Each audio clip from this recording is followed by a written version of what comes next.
Good morning.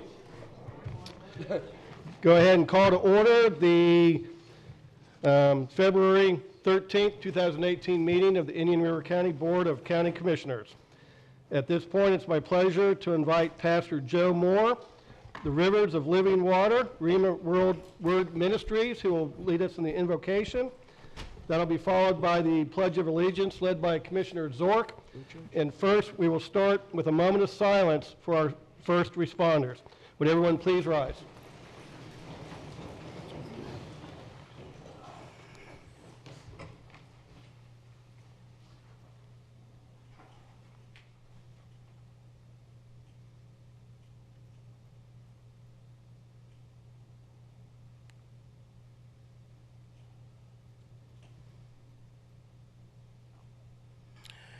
This is the day that the Lord hath made. Let us all rejoice and be glad in it. Heavenly Father, we thank you once again, Lord, for an awesome opportunity to live and to breathe the breath of life on today. Father, we come to this place on this morning with all our hearts and minds on the business of what needs to take place in Indian River County. And so, Father, we thank you for this awesome Board of Commissioners that you have assembled here to serve us in this community. Now, Father, we ask that your wisdom be released in this place on today, that every order of agenda, Lord God, will be dealt with in accordance to the needs of the community. But most important, Father, we ask that it will be dealt with according to what you desire for us to do and how you desire for us to serve in this community, Lord. We thank you, Father, for the awesome leadership that you continue to provide us, Lord God, that we can be proud to be citizens of this county. So, Father, we release your anointing, your presence in this place on today, and let your will and let your presence be touched and felt by each and every one under the sound of my voice. Your wisdom, your understanding, and just the love of your presence, God. We say thank you. Even before we open up the first agenda, Lord, we give you all of the praise, we give you all of the honor, and we give you all of the glory. And it's in Jesus' wonderful name we pray. Amen. Amen. Please remain standing and face the flag. Pledge allegiance to the flag of the United States of America and to the republic for which it stands, one nation, under God, indivisible, with liberty and justice for all.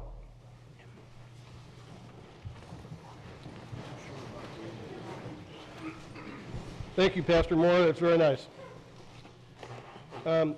Commissioners, looking at the agenda, I think there's a lot of folks here for the Oslo boat ramp item, and we have 4 staff items after that according to speaking with Jason, most of these are pretty straightforward and shouldn't require a whole lot of time or discussion.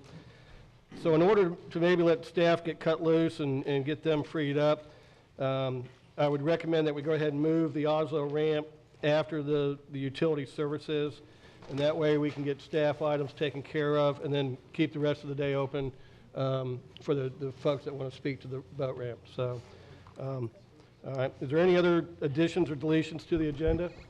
Approve as amended. Second. We have a motion from Commissioner Flecker.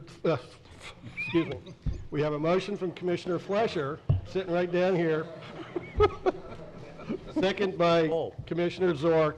And folks, what we're doing is it's just going to push the Oslo boat ramp thing back by maybe 5 or 10 minutes. But that way we'll have the agenda cleared, and we'll have time that anybody that does wish to speak will have ample opportunity to speak to the boat ramp issue. So we're just kind of clearing the agenda so we can get staff cleared up and out of here. Then we'll have all the time to listen to the public here. So with that, all in favor of the motion signify with aye. Aye. Any opposed? That carries 5-0. That takes us into proclamations and presentations. The first is a presentation of a proclamation designating the week of February 18 through the 24th, 2018 as Through with Chew Week. And Leslie Spurlock, and I think you've got some other fans. You want to come on up to the podium?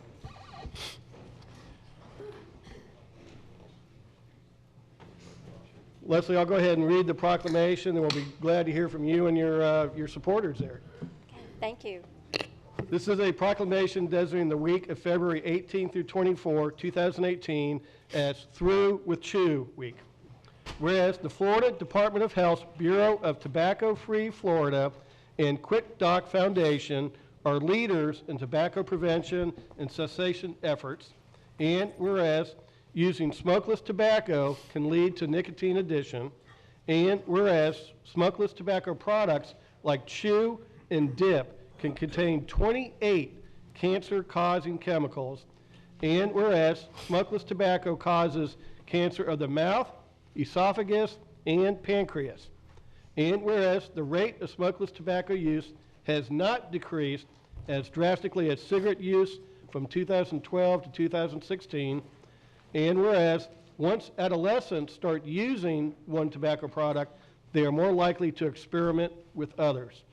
And whereas many of the highest smokeless tobacco use rates are in rural areas, and whereas Tobacco-Free Florida's Quit Your Way tools and services can help a tobacco user successfully quit smokeless tobacco products. Now, therefore, be it proclaimed by the Board of County Commissioners, Indian River County, Florida, that the week of February 18 through 24, 2018, be recognized as Through with Chew Week in Indian River County, adopted this 13th day of February, signed and endorsed by all 5 county commissioners. Leslie, tell us a little bit about Through with Chew Week. Thank you so much, Commissioners. We really appreciate you declaring this next week as being Through with Chew Week. Through with Chew Week is actually a national holiday, tobacco control observance. And I have here with me today some of our students working against tobacco. We know that smokeless sometimes is used by people thinking that they're doing themselves better by using a smokeless product rather than smoking cigarettes. But smokeless is really not harmless. It is a delivery system for nicotine, a very highly addictive drug. And traditionally it's associated with baseball and ball fields and parks. It's not the only tobacco, though, that's used at our ball fields and parks. Nicotine addiction is delivered through cigarettes, vaping, and chewing tobacco products. Secondhand smoke and the aerosol from vaping is also harmful. And 20% of our youth are exposed to secondhand smoke and vaping aerosol in the public sector. So our SWAT youth are really concerned with not only chewing tobacco, but also the secondhand smoke, and they would like to address the commissioners. Great.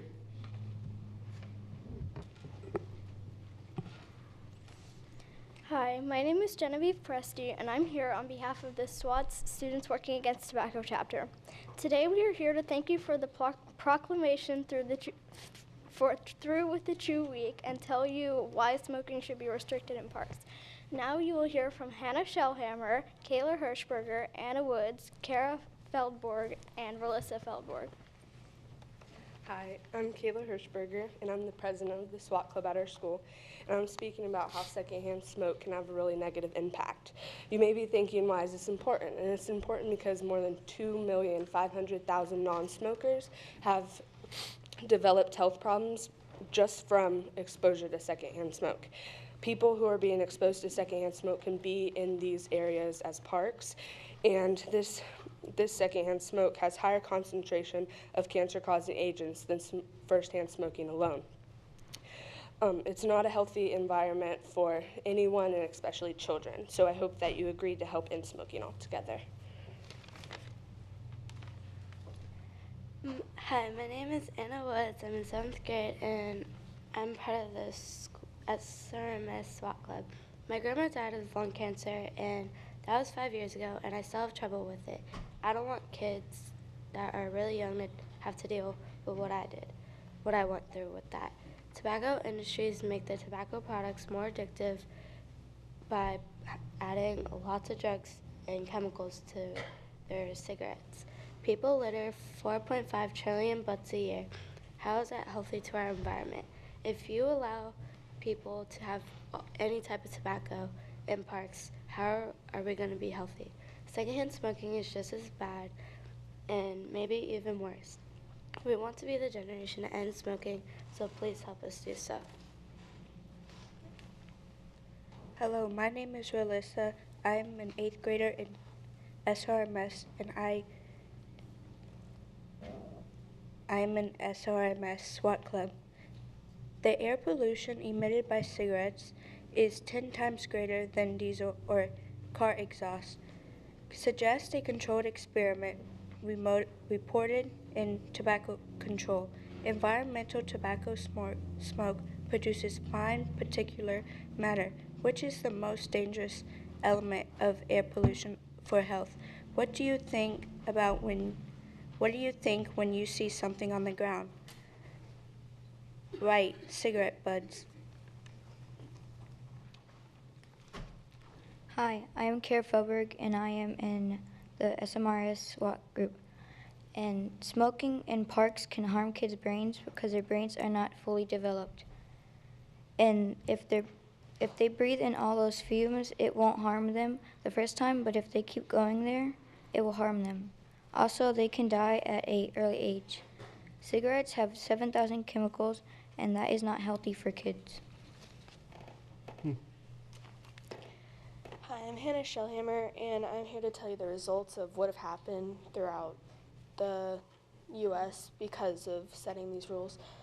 From setting the rule of banning the cigarettes and tobacco from these recreational parks, 222 areas, 850 acres, and an estimated guess of 3.6 million visits to parks are now smoke-free.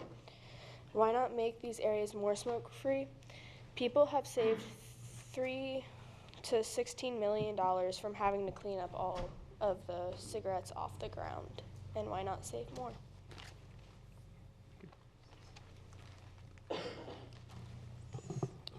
As you can see, smoking should be restricted from parks. Thank you and have a good day. Thank you.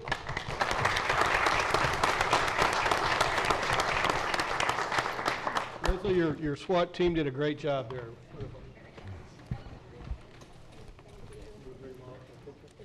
Thank you. Yes, I do. They want to take a quick picture and get back to class. Or a long picture. They actually do. Holiday, isn't that a school-free day? Hey, Bill.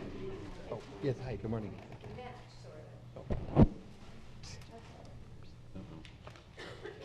Take two Gotta steps shift, to your Bill. Yeah. Get the back up there. In the middle.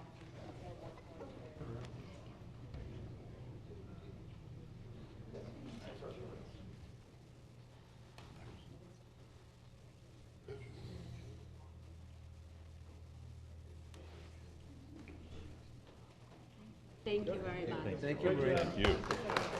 Thank you, John.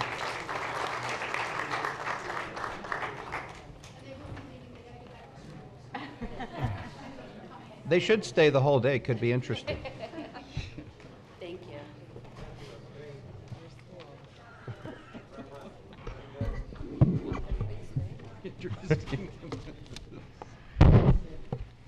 Next will be a presentation of a proclamation designating the week of February 11 through 17, 2018 as 211 Awareness Week, and this will be presented by Commissioner Susan Adams.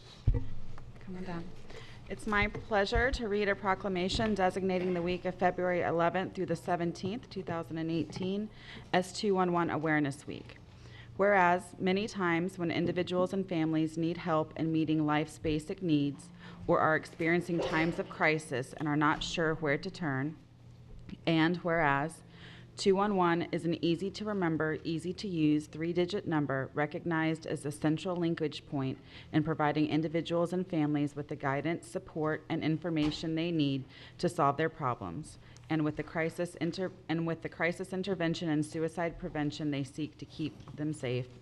And whereas Indian River County is fortunate to have 211 Helpline, a service that is available any time of day or night that enables individuals and families to get the help they need. As was the case when the caring staff at 211 were sensitive to a woman who had concerns for her elder brother. He suffered numerous strokes and falls while living with his frail wife who could no longer care for his needs. 211 staff was able to get him into a safer living environment and find resources for his wife as well, and so many other real stories.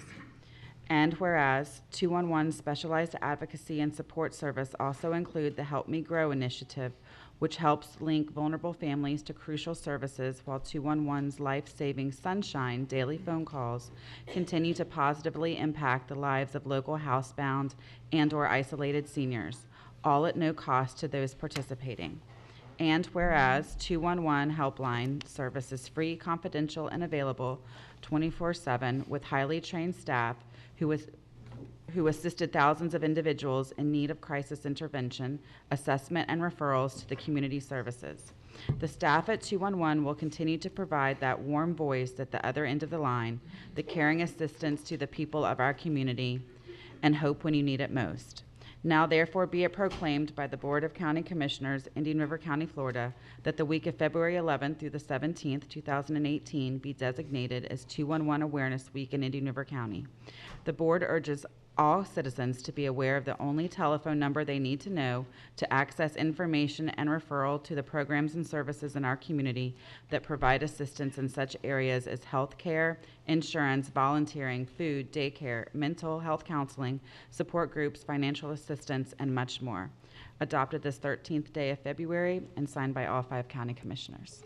Welcome, and would you like to say a few words about what's going on with 211 these days? I would. Thank you so much. First of all, thank you to the commission and county staff for this recognition, and thank you so much for your ongoing support.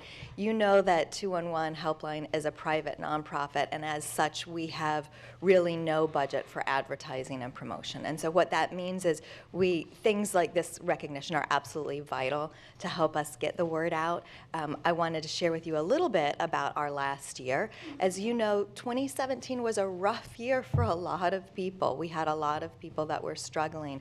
You know, it started even on the national stage. We had a lot of tragedies that played out, you know, especially in the second half of the year, starting with Hurricane Harvey in Texas. So even though our eyes turn to our neighbors, I think that people in our vicinity are more sensitive to these kinds of tragedies because we know that we're vulnerable. So we got a number of calls of people that were distraught to see that kind of devastation. And then before you know it, we were facing our own hurricane.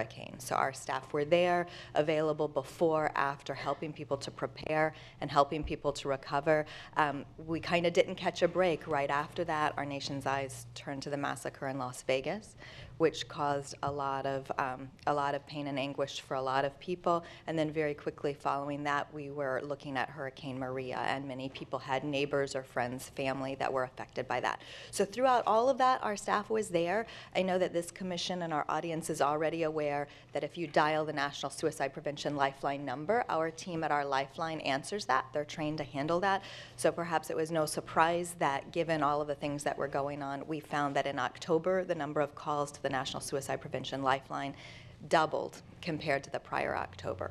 But we are grateful that we can be there, whether people are stressed, whether they're worried about their mom's maybe impending memory loss, their child acting out, or a brother's substance abuse problem, or whether they themselves are actively suicidal. Our team is there, and we want to make sure that everyone is aware that they can call us, which you said, dial 211, but you can also text us. You know, a lot of people are texting, so text 898-211. You can go to our website and chat with us, or if you just have a question and you want some information, you don't feel that it's terribly time sensitive, email us.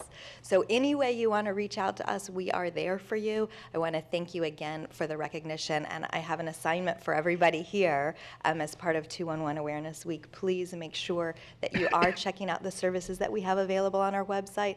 Like our Facebook page. I know everyone's not a Facebook fan, but that's the way a lot of people are getting information. So please share that with your friends and neighbors, and just make sure that you're letting everyone know that 211 is here for you whenever you need us. Thank you so much.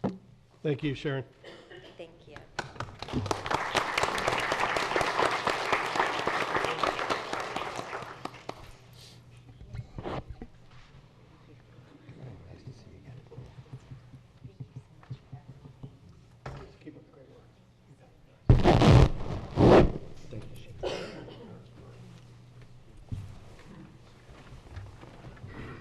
You're already that time. For the next proclamation, I was a little bit remiss earlier in the meeting. We do have a couple of local elected officials I'd like to introduce and welcome. We have from the town of Indian River Shores, council members Bob Atwater and Michael Oshner, and I'd like to welcome you all to our meeting this morning. Thank you. A couple of constitutionals, Sheriff Darrell Lohr and Supervisor Leslie Swan, but they're on the agenda, so they'll get their moment in the sun a little bit later on. But, I'd like to welcome you all to our meeting. Thank you for coming. Next presentation is a proclamation designating the week of February 12th through 18, 2018 as Foster Care Week, and this will be presented by Commissioner Tim Zork. Good morning. Thank you, Mr. Chairman. This is a proclamation very special to me, designated the week of February 12th through the 18th, 2018 as Foster Care Week. Whereas the family serving as the primary source of love, identity, self-esteem, and support is the very foundation of our community and our state. And whereas Indian River County, there are 29 children in foster care being provided with a safe, secure, and stable home, along with the compassion and nurturing of a foster family. And whereas all young people in foster care need a meaningful connection to a caring adult who becomes a supportive and lasting presence in their lives. And whereas foster, kinship, and adoptive families who open their homes and hearts and support children whose families are in crisis play a vital role in helping children and families heal and reconnect, thereby launching young people into a successful adulthood. And whereas dedicated foster families frequently adopt foster children, resulting in a greater need for more foster families. And whereas there are numerous individuals, public and private organizations who work to increase the public awareness of these needs of children in and living in foster care, as well as the enduring and valuable contribution of foster parents and the foster care system is only as good as those who choose to be part of it. Now therefore be it proclaimed by the Board of County Commissioners of Indian River County, Florida, that February 12th to the 18th, 2018 be observed in Indian River County as Foster Care Week, and urge all citizens to come forward and do something positive that will help change a lifetime for children and youth in foster care. Adopted this 13th day of February 2018, signed by all 5 county commissioners. Good morning and nice to see you again. Good morning. I'd like to thank the Commission for supporting our foster parents here in Indian River County and through our agency, Devereaux Community-Based Care. As you can imagine, you're watching the news every night, you see the opioid crisis and all of these things that are creating significant numbers of removals here in Indian River County. And we, of course, stress the need to keep our children here in our own community. And we're very blessed to have 21 foster families at this time, but we need more. So if I could just, everyone could spread the word whenever you get the opportunity to try to recruit more foster families so that our children here in Indian River County can stay here in Indian River County. Great, thank you very much. Thank you. Come on up. Thanks.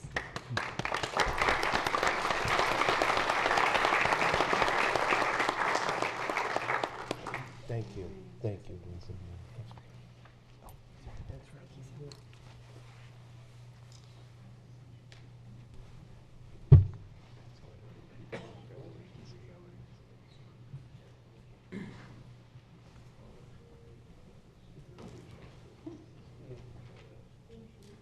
Thank you all very much.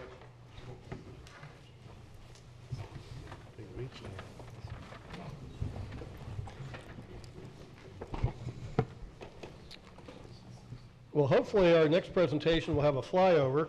There it is. This will be a presentation on the 2018 Vero Beach Air Show by Rob Lucas and Marty Zickert, Vero Beach Air Show Board of Directors. Gentlemen, welcome. Good morning. Good morning. Morning.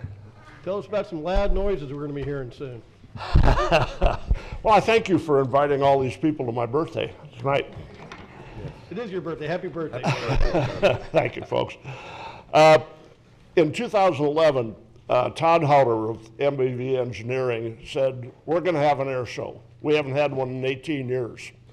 We created an organization called the Vero Beach Air Show, Inc., a nonprofit organization who the proceeds of the air show go to the Veterans Council, of which I was the president at the time, and the 3 exchange clubs who all focus on the prevention of child abuse. So people tend to forget this is a nonprofit organization that we're doing. I am fortunate enough to have the glamour job I work with the Blue Angels. I'm the liaison with the Blue Angels. And it's really easy, in my opinion, of what I do, because the Blues send me a manual about that thick and said, do this. Don't be creative, just do this. 72 years of experience. So all we have to do is do that.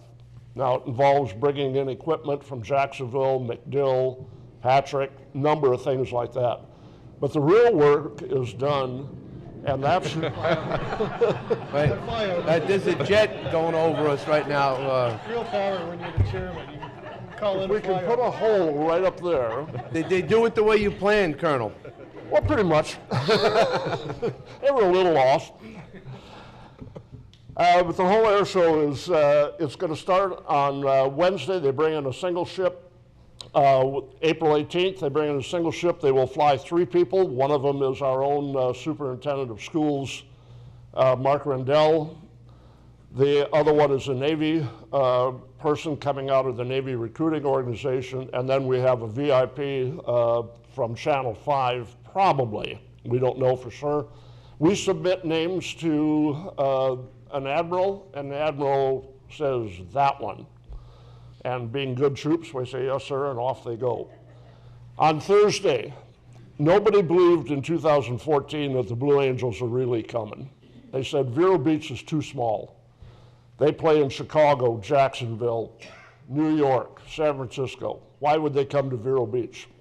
When it was announced that in Las Vegas that they were coming to Vero Beach, everyone said, where in the world is Vero Beach?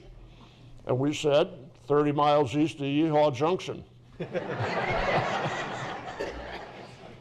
So that kind of narrowed it down for them. And when the 6th ship came across the Twin Bridges on that Thursday, traffic stopped in Vero Beach. And then Thursday afternoon, when the practice happened, nobody went to school. All the kids were out there looking up. We were, for the first time air show, normally you have to have 5 successful air shows before you can get a jet team. We had one, and I think it was a success, but I don't know, I was parking cars. So they came, they loved Vero Beach, and it's because of all the citizens in Indian River County. They treated them like gold, and they were. They said you were one of the top 2 air shows we have played in all year. The other one being Sun and Fun over at Lakeland, which is the 2nd largest air show in the United States. So when you compare that, everybody was talking about it. Thunderbirds want to come. I'm hoping I can get them for 2020. But the lineup we have, it has progressed from a bunch of what we call flip-floppers that are really talented into what we now have for our coming air show. The Blue Angels are the ones that wrap it up. We have an F-16 called the Vipers, are coming in, single ship F-16. It's going to display the capabilities of the Air Force with the F-16. We have the #1 person, aerobatic person in the entire world in Rob Holland. We have a jet-powered Waco, which is supposed to have a propeller. One of the guys put a jet engine in it. I'll leave that to your imagination. But we have a lineup that is second to none. We started out Friday night. We have the VIP party on Friday night. We start that out with a bunch of people jumping out of a perfectly good airplane with a flag. That'll start it off. We're having a small night show. Saturday is the whole show. It starts at 12 o'clock and runs till about 4. Saturday night, we have a special event that we did last year or 2 years ago, a special event at Riverside Park. It's free. Everyone's invited. The whole purpose is to bring all 60 of the Blue Angels there, along with all the performers and everybody associated with the air show, and it is to let you get face-to-face with the Blues. Unlike anything they've done before, when I presented it to them, they said, this is fantastic. And in front of 350 people, number 7, who I work with, said, if you want to know how to do an air show, go to Vero Beach. Not bad. So we've got a great lineup done. We're going along very, very well with it. Things are going well. 65 days from now, you'll get the first airplane in here. On Friday morning, there are 5 high schools, Vero, Sebastian Charter, Masters Academy, and St. Ed's. They will have a special presentation by a couple of the Blue Angels at each of the schools, telling them who they are, what we do. A lot of community service going around. You will see them all over town, I guarantee you. If you remember when 2014, there was nothing on 14th Avenue or Walking Tree or American Icon. None of that existed. So I can't wait to see how it goes. I get the glamour job. He actually does the work. I love it. Thank you, Marty. Thank you, Commissioners. Just wanted to remind everybody that tickets are available at veroairshow.com.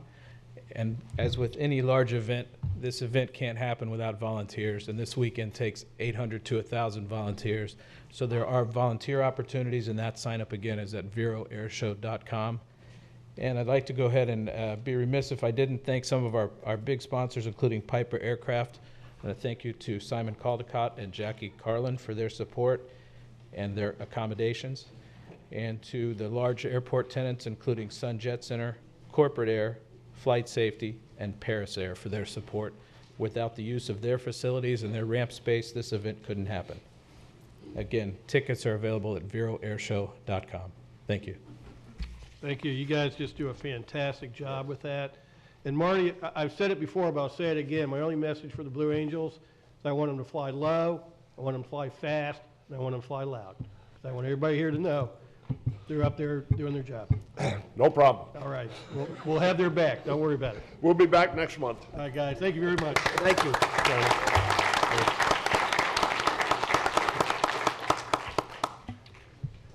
Commissioners, we have the minutes of the regular meeting of January 16, 2018. Move approval. We have a motion from Commissioner Flesher, second by Commissioner Adams. All in favor signify with aye. Aye. Aye. Any opposed? That carries 5-0. There's one informational item. Consent agenda. Commissioners, does anybody wish to pull anything from the consent agenda? Nope. I would like to pull item J. Is there anyone from the audience that wishes to have a consent agenda item pulled for further discussion? Given ample opportunity, Commissioners? Move as amended. We have motion from Commissioner Flesher, second from Commissioner Zork to approve as amended. All in favor signify with aye. Aye. Any opposed? That carries 5-0. Item J is a work order for $41,000 for a feasibility study to do a couple of cuts in islands in Lost Tree Islands. And I'm looking at this, and the feasibility study is $41,000. And in your backup, Commissioners, is if you remember a couple of years ago, we did a similar type project where we were removing a berm between the mainland and an island. And this was back when the mosquito control had filled in the wetlands to create a dike to get to the island so they could build a impoundment for mosquito control. And if you remember, this thing kept escalating in cost. The regulatory agencies wouldn't let us put the spoil anywhere. We had to truck it out. And this thing ended up costing almost $240,000. And this proposed project is to cut basically some holes through native mangrove wetlands. And again, there'll be no place to put the spoil. It'll have to be barged out. I don't see the benefit. I don't think this is one of those cases where the juice isn't worth the squeeze. There's very, very little flushing in that part of the lagoon. I think taking this $41,000 and looking at some aeration projects in that area, which would create some movement, would be better served. And then just also, I don't know if all the commissioners got it, but the staff backup, these are some legacy projects that were proposed by the city of Vero Beach. And for this particular project, the city is expecting the county to foot the entire bill. And as I said, the previous project we did was 240. I would think this thing is going to go north of 400,000 if we can even get it permitted. And the entire cost is allocated to the county. So I'm not sure, I don't want to spend that kind of money on something that I think has limited benefits. So that's just where I am on this. I don't know if any other commissioners have comments on it, but I think those resources can be better spent doing other lagoon projects. Just one sort of Commissioner correction. Floyd, yep. There's actually a joint proposal led by myself and Councilmember Lang Sykes. So just to give that bit of information. Okay, thank you, Commissioner Floyd, for the, Mr. Chairman? Commissioner Fleischer. I see that James Gray is at the podium there. Could he shed additional light on this for us? Absolutely. Thank you. Good morning. Good morning, James. Good morning. James Gray, for the record, County Natural Resources Manager. Yes, this project was part of the 5 or 6 Lagoon Legacy Partnership projects that we had with the city. Yes, this one, Lost Tree Island project, reconnection project, is one project that was identified as a county project with some support from the city, but this one was mainly a focused county project, whereas other projects, Lagoon Legacy projects with partnership from the county, were city-only projects. So that was I just wanted to clarify that for the benefit of the board. This project is a feasibility study to make sure that we're getting into a project before we go into design and permitting before this, make sure this project is a viable addition to or benefit to water quality and exotic removal. There are a number of other aspects, partnerships with the mosquito control, which we've had conversations with already, where they see some benefits to opening up the dikes to increase a little bit of flushing. Based on conversations the consultants had with mosquito control already, they felt that they could offer some assistance by providing culverts and things. That's why the estimated costs for construction were actually on the lower side, less than the $41,000 that you see here with the feasibility study. That's what we believe our consultant and staff believe the costs would be. Again, it's still feasibility, so we're still generating the opinion of probable cost. So in response to Commissioner O'Brien's statement that the costs could go higher, yes, they definitely could. But we would definitely, if we moved forward, or if the board moved forward on this project, we would propose projects or alternatives that would keep costs within line, as well as we've focused a number of these project benefits based on grants that are out there now with NEP, National Estuary Program, and other coastal conservation type grants. So a lot of these key words, key points may be more attractive and give us more of an opportunity to receive grant funding to offset some of those costs as well. I have a question. Commissioner Adams. Is this project or any of these, what are the criteria that you guys have used to determine which projects you're going to go after or do? For the Lagoon Legacy projects, we were looking at, also take a step back to answer that question.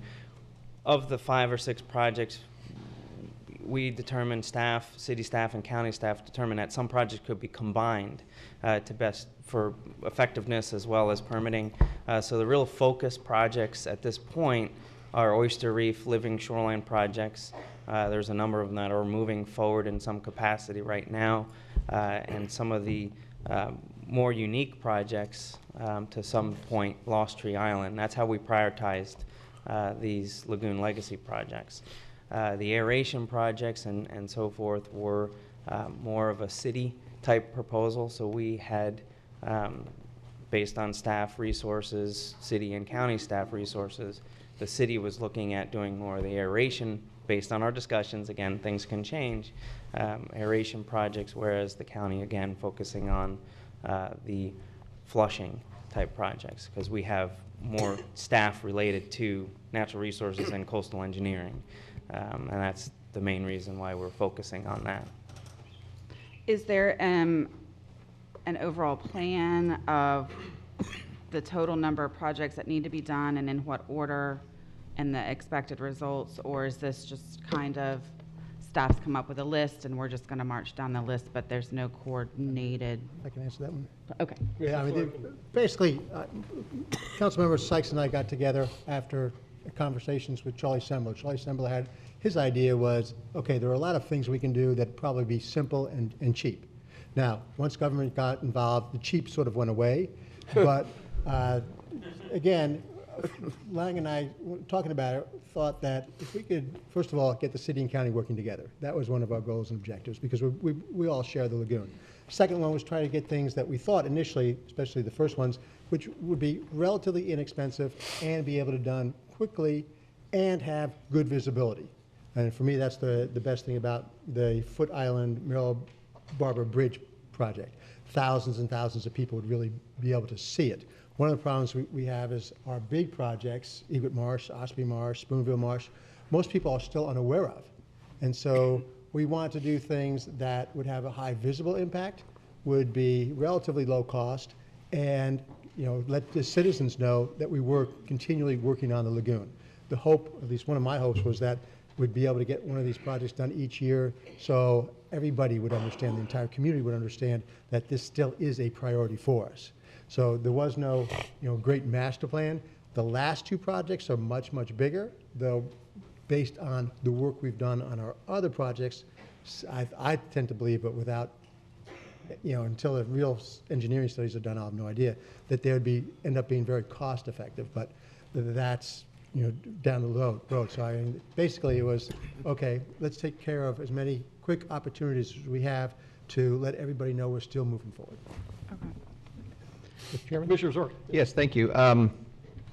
This topic came up. I attended or was invited to be at a kind of a Bethel Creek area residence, and this concept of opening up some of these cuts for flushing, as we were talking about some of the pros and cons of what a future Bethel Creek pilot project may look like, and I'll actually be speaking at the city on a couple of those items next week. But I think I would like to see how the data comes out and go forward with the study to see what does it tell us. And one question, James, when you look at the two orange dots, I don't know if you have the map, but just to the north, I see that there looks like there's maybe a natural cut or one that just opens up from time to time. Are we looking at a... Commissioner Zork, which map are you looking at? Oh, on page 172 in the backup, I'm sorry. Is that the Exhibit A. the work order map? Yes. Yeah, okay. Is the idea to do a mechanical connection, in other words, like a pipe installation, and then backfill it so we may not have spoils? To get rid of spoils is an incredibly expensive process, and unfortunately we weren't able to put those in place last time. To me, I'm not an environmentalist, but to me, the benefit of that other project, putting a little bit of material on that island, to me just didn't seem to be such a bad idea because of the benefit of the other, but we know how it turned out, and common sense didn't carry through. But what, I guess, would the study then indicate what type of flow you would need, and could you achieve that with a pipe, or do you have to achieve it with an open cut? Is that kind of some of the information we would learn from it? Exactly. The intent is to actually use culverts to open up the channels or the dikes, not dredging. There may be some limited dredging to obviously set the pipes and so forth, but really the limited amount of clearing of native vegetation and so forth is the intent and the direction to the consultant, again, in previous discussions. And if we move forward with this work order, that will be the primary focus. A much less complicated installation than the other one. That's the plan. Okay. Again, depending on how much flushing we want to create and so forth, the will dictate how we want to have that open. and size of culverts and so forth. Commissioner Fleischer? Yes, Mr. Chairman, I look at this in a different light. Again, I am concerned about cost factor, but looking in the room, we have quite a few scientists here that are extremely concerned about our lagoon, and they all agree that we have an imperiled lagoon. I have to say I commend the thought process of going forward and exploring. And for that, again, I hope that we can keep the cost factor down. But this is supportable. If we don't support opportunities, we're not going to get at the quotient of having a healthy lagoon. And if this is just one challenge with a cost factor, I think I'm willing to take that challenge. And I have to commend the process or the maker through the legacy concept. So, thank you. James, could you put this on the OMO, please, just so folks can see where we're talking about? And maybe you can point to the proposed locations of where you're referring to. You know, Commissioner, well, all the commissioners, I'm not opposed to trying to do anything for the lagoon here. I'm just trying to think what's going to be our greatest bang for the buck. And where we are in the central part of the lagoon, right there, just north of the Barber Bridge, is we're about as far from the two inlets as you can get. And Right. there's extremely little tidal flushing in this area. The water kind of, it moves up a little bit, it moves down a little bit, but on a normal daily basis, there's very little turnover of that water. And the only time you get any real movement is if we have a strong north or northeast wind or south wind, which will push the water up and down the current. If you look at the aerial there, you see there's 4 dead-end canals where, you know, no matter what you do with those islands, I don't think you're going to increase any flushing in those dead-end canals. And that's where I think that if we put in some aerators and created some water movement, that would be a better result for our dollars than, and again, back in my career with mosquito control, we put a lot of culverts in through impoundment, so I'm very familiar with that. But again, we were digging through a man-made created berm to open up a isolated and pounded wetland. I just think getting the permits to dig through natural mangroves is going to be awfully difficult, no matter what the noble purpose of it is. And I just think the money would be better spent doing some aerators in those dead-end canals and create some water movement compared to the very lack of flushing that occurs tidally there. But it's up to the board. You know, I think unless there's someone that wishes to speak, Mark, come on up.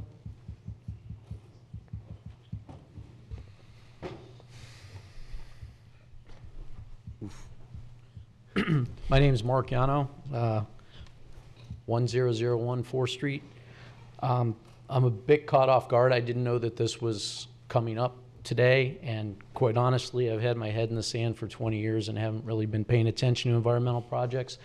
But I want to commend Commissioner Solari for his desire to work with the city and try to get cooperative projects done.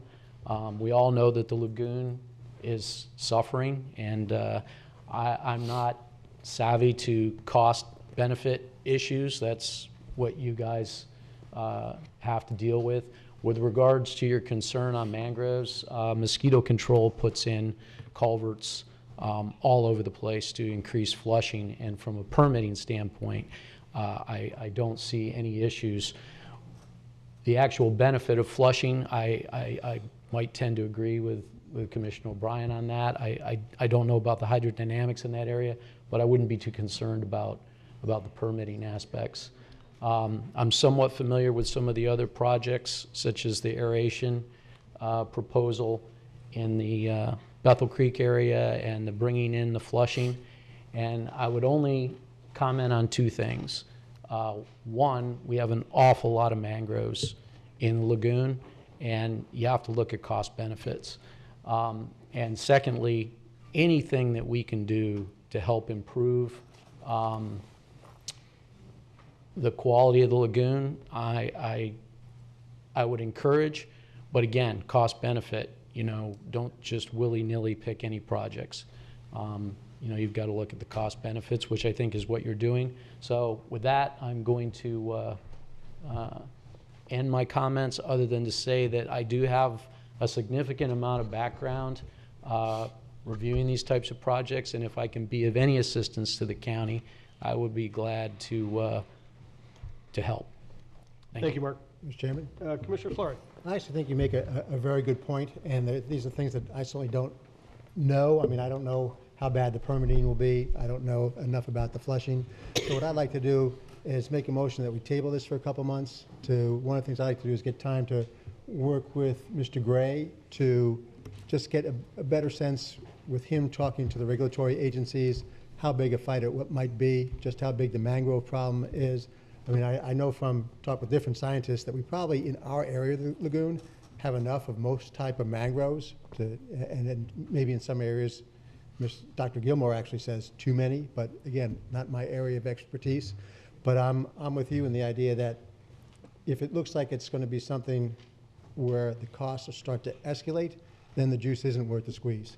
And you know, again, these are meant to be projects which we can all embrace and go forward with together. So I don't think it will impact much if we delayed a vote on this by a couple months to get just a little bit better information. And that would be great. I think that's an excellent idea. And, you know, I think James can just write a simple letter to DEP and just say, hey, we're looking at this. What would it take to get this permitted? And the idea of some of these is to do projects which aren't new and cutting edge. I mean, the Foot Island project is the type of thing that's done up and down the lagoon. I would hope it'd be the type of things which both the regulatory agencies and groups like the IRL, NEP would recognize very quickly. And you know, that's what it was meant to be, something that wouldn't be controversial, something that we'd have enough backup from enough other projects throughout the lagoon so that most people could look at it and go, oh, of course, yes. And you just do A, B, and C, and we learned about something better here and something better here, and so in this way you can improve your project. So I mean, that was the spirit in which these were brought up, and I don't want to really move away from that spirit. Okay, very good. I'll be glad to second your motion to table this until staff has a little time to come back with a little bit more information on it. Mr. Chairman, I have one last question for James. James, in the future, if we move the study through, would they look at the water flow? I don't have the map of A1A and Pebble Bay area, but I know the south section, the next section of pipe that runs south to Bethel Creek, moves a tremendous amount of water that gets dropped into Bethel Creek, and I don't know if there's any large direct pipe connections from A1A or Pebble Bay that also drain into that area, that we don't get a lot of tidal movement, but you do get an influx of fresh stormwater from the A1A corridor. But that will be something I think that they would want to look at. What effect does that have on the whole big picture? Yes, I think from a lagoon area-wide strategic plan and so forth, we will be looking at, staff will be looking at and presenting to the board some of our recommended projects through development of a strategic management plan, perhaps. In the future, we are selecting, or at least another item for your consideration today is selection of additional consultants to assist us in the lagoon projects and such. So I think we can definitely explore other projects, including the one that was just mentioned.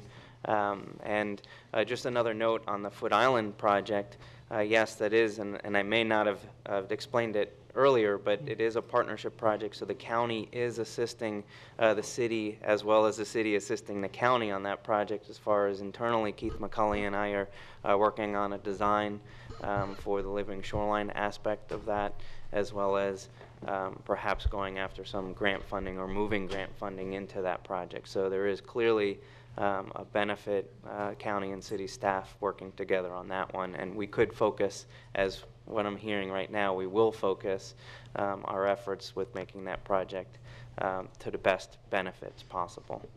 Good. Mr. Chair. Adam, and then I'll get Commissioner Adams and Jason. The last thing I just want to add is I would seriously encourage this board and staff to move forward with a strategic plan for the lagoon.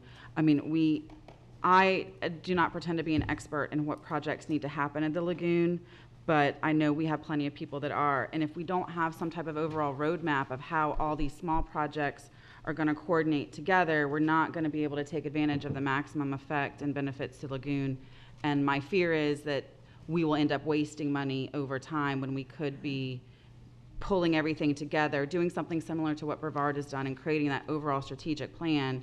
So then we know what projects we need to work on and where those partnerships are best beneficial to us in the Lagoon, and we can have a much more robust program. So I appreciate where this project is going and what's happening today, but I just think in the future, we really need to come up with a better roadmap for what we need to do to address those concerns in Lagoon.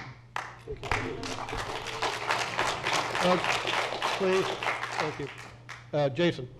Yes, thank you, Mr. Chairman. I think the motion is a good idea.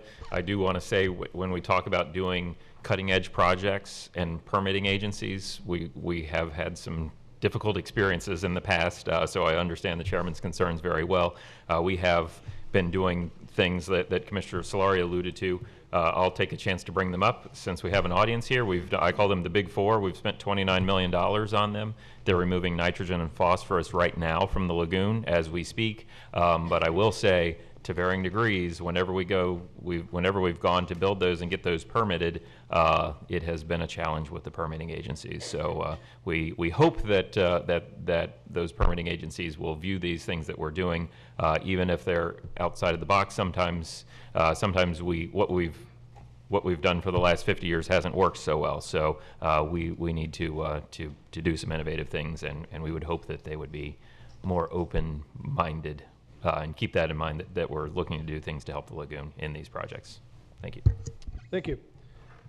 All right, so we have a motion from Commissioner Solari, second by myself. Any further discussion? Someone wish to speak? Yep. Come up. Name and address for the record, please. Morning, Commissioners. Lang Sykes, Vero Beach City Council. Speaking on behalf of the City Council this morning, as this initiative, the Lagoon Legacy Project, was designed as a joint effort and an opportunity really for the city and the county to work together. I know you all know that. It was a unanimous vote. We're excited about the opportunity to embark on projects in our community, in our section of the lagoon, that will have an impact for our residents here locally. That was the genesis behind Lagoon Legacy.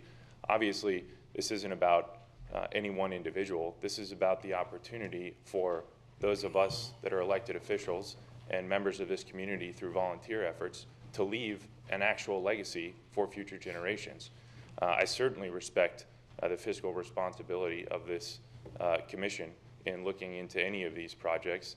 And to Commissioner Adams' point, I really feel this is a roadmap. So these projects weren't just thrown together haphazardly. This is something that time was put into. There were meetings that took place with county officials to say, here are some ideas. We believe these are good ideas. They've been vetted, and they're initiatives that we can go out for grants and funding to actually start. I think that we've seen recently with the terrible sewage spill that happened in city property in Bethel Creek. I can tell you that it's my understanding at this point a proposal's been drawn up and an RFP has been sent out for aerators in that area. There's no secret that there's not a lot of water flushing there. It's unfortunate that we don't still have our natural inlet, but something's got to be done.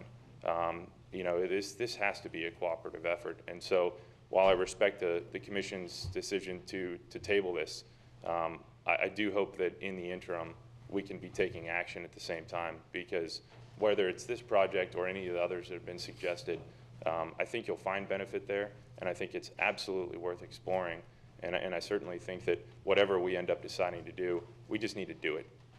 We need to do it responsibly, but let's do it. Let's take some action. So thank you. Thank you. Anyone else?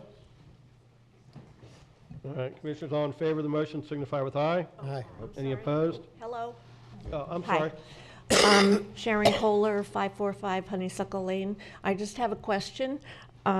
This is Project B of the Lagoon Legacy Project, and there are projects A to G. What is going to happen to the rest of them? It seems you're focusing just on one of those projects right now. To my understanding, A, C, and D are Oyster Reef and Living Shoreline projects that the city is working on the design and permitting of those. The E is the aeration pilot project that I believe Councilmember Lang Sykes just mentioned, that they were doing an RFP for that. And then F and G have not been, are not moving forward at this time. Those are kind of a little bit more major projects and involve pumping water through an existing mosquito control impoundment. And so I think there's a lot to be worked out there, but that's kind of the status of the A through G. Okay, so the county is working with the city really on this entire project. A, C, and D are listed here as a joint project. So but I think the city's kind of taking the lead on the design and permitting for those. Obviously, Commissioner, the I'm sorry. Philosophy Island. I'm sorry. I'm sorry. I'm sorry to interrupt. Yes, the county actually just met with the city on February 1st to reevaluate the plan. So this is new information and such. The county and the city are working together on those Oyster Reef projects. And the county, Keith McCulley and myself are working on the design for the Living Shoreline Oyster Reef projects. So that is truly a partnership project. The city has already funded seagrass surveys and so forth in the area. So they've already done that. They just don't have the staff resources in the coastal and environmental field to do the work in-house. And that's why, again, county has the resources and the expertise, so we're in that field. So we are working on that with them as far as the design and sharing the permitting process together. Very good. Thank you. And Mr. Chairman? Just take the opportunity to mention that we do have one other major project that's going along from the North Relief Canal, another type of passive remediation algal turf scrubber project, which will help clean up some of the water of the North Relief Canal. So again, even though a lot of this stuff isn't visible, we are moving ahead on multiple fronts to try to remove nitrogen and phosphorus, which would otherwise be in the lagoon. Thank you. We'll go ahead and take the vote now. All in favor signify with aye. Aye. Any opposed? That carries 5-0, and that concludes the consent agenda. Moving to constitutional items, the Indian River County Supervisor elections. Leslie Swan, Federal Grants Trust Fund, Help America Vote Act. Good morning, welcome. Good morning, Commissioners. How are you today? Anything you wanted to say? Thank you. Yeah. We have a motion from Commissioner Solari, second from Commissioner Flesher to approve the matching funds request. Is there any comments from the public?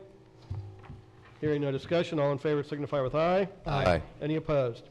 That carries 5-0. Thank you, Leslie. Thanks, and we hope to see you all next Tuesday at our poll worker appreciation event Poll Worker at our Appreciation office. Day, absolutely. Yes, Thank ma'am. you very much. Thank you. Next, we have Indian River County Sheriff Darrell Lohr, the PGI request, County Fund 126, request for transfer of funds to purchase equipment for law enforcement operations. Good Move morning approval. and welcome, Second. Sheriff. Good morning, Chairman. Good morning, Commissioners. Is that Commissioner Flesher? We have a motion from Commissioner Flesher, second from Commissioner Solari. Sheriff, any words for us? No, thank you. This is another opportunity to save $11,100 of taxpaying dollars. So thank you and good morning. Very good. Thank Is there you, any Sheriff. comments from the public? Seeing none, all in favor of the motion signify with aye. Aye. Aye. Any opposed? That carries 5-0. Thank you. Sheriff, thank you for coming. So we move now to departmental matters. Item 12F1, the boat ramp, we've moved to the end of the agenda. So we have item 12F2, designation of CDA Solutions as a sole source provider for security camera systems for Indian River County. Mr. Spirica, good morning, welcome. Good morning, Commissioners. Rich Spirica, Indian River County Public Works Director. Indian River County currently operates closed-circuit security TV cameras throughout multiple buildings in the county. We utilize the digital watchdog security system in buildings A, B, fleet management, and 3 of our tower sites, North, Hobart, and South Towers. Each of these are remote locations, and they have a failover system, which basically means that through a fiber network that we have, if they have a power failure, they have battery backup, and they will transmit their recordings back to us. So we continue our security monitoring of these sites as well as the buildings I mentioned. We have a central server to support that information. It does not record at the server location. It is only for system backup. One of the things that we're looking to do is have a local server that can back up the security systems of the on-site recorders. So we have a redundant system in place so that if there's something happens, power failure, lightning strike, or somebody goes in there and steals all the equipment, we'll have a backup so we can figure out what's going on. CDA Solutions was selected as the current system provider for Digital Watchdog through a process, through the bidding process. Several of them, they have provided a consistent and cost-effective proposals to the county and provided reliable products and service for our systems. CDA is one of the only known vendors reasonably capable of supplying these services due to their extensive knowledge of our systems. As part of the fiscal year 17-18 budget, Utilities Department is looking to upgrade their video network recorders on site at the Utility Operations Center, the Fellsmere Convenience Center, with digital watchdog systems. They're also looking to standardize their component systems at the South RO plant, the North County RO plant, and the Sebastian Utilities office. To ensure the continuity of our security systems, recording video information, it's proposed to be stored locally at those sites with a digital backup at a location that we keep our servers. The Indian River Courthouse has a main circuit TV system that operates on a Milestone software. Due to additional changes and security upgrades at the courthouse, it's reached its maximum potential, and expanding on that system is no longer cost effective, and the system becomes unreliable when you put more cameras on there than it can handle. Currently, the main system is run by the Sheriff's IT department. That was part of the renovations years ago. The county built the system and turned it over to the Sheriff's office for operation and maintenance. The current system has a license fee for maintenance and upgrade of $15,000 a year. And the digital watchdog that we're proposing does not have an annual fee. The courthouse, we are currently had several upgrades to the judges' parking area. Two courthouse renovation, or a renovation to add a courtroom is ongoing. And we need to upgrade the security systems, additional cameras at that location. The 20 new cameras that are needed at this time cannot be provided or put onto the Milestone system. Staff proposes to replace the Milestone system with the digital watchdog system installed by CDA in the hearing rooms and all the courtrooms. We should note that this particular digital watchdog system is separate from the courthouse main security TV system. What is at this courthouse, what you have is you have two operations. 19th Circuit keeps their security of the courtrooms separate, but we need to provide that information. And then the Sheriff's office monitors all the hallways and everything else. And by law, they're supposed to be kept separate. The courthouse system, it needs to be replaced, and we're recommending that we use a digital watchdog system in all the hearing rooms and courtrooms.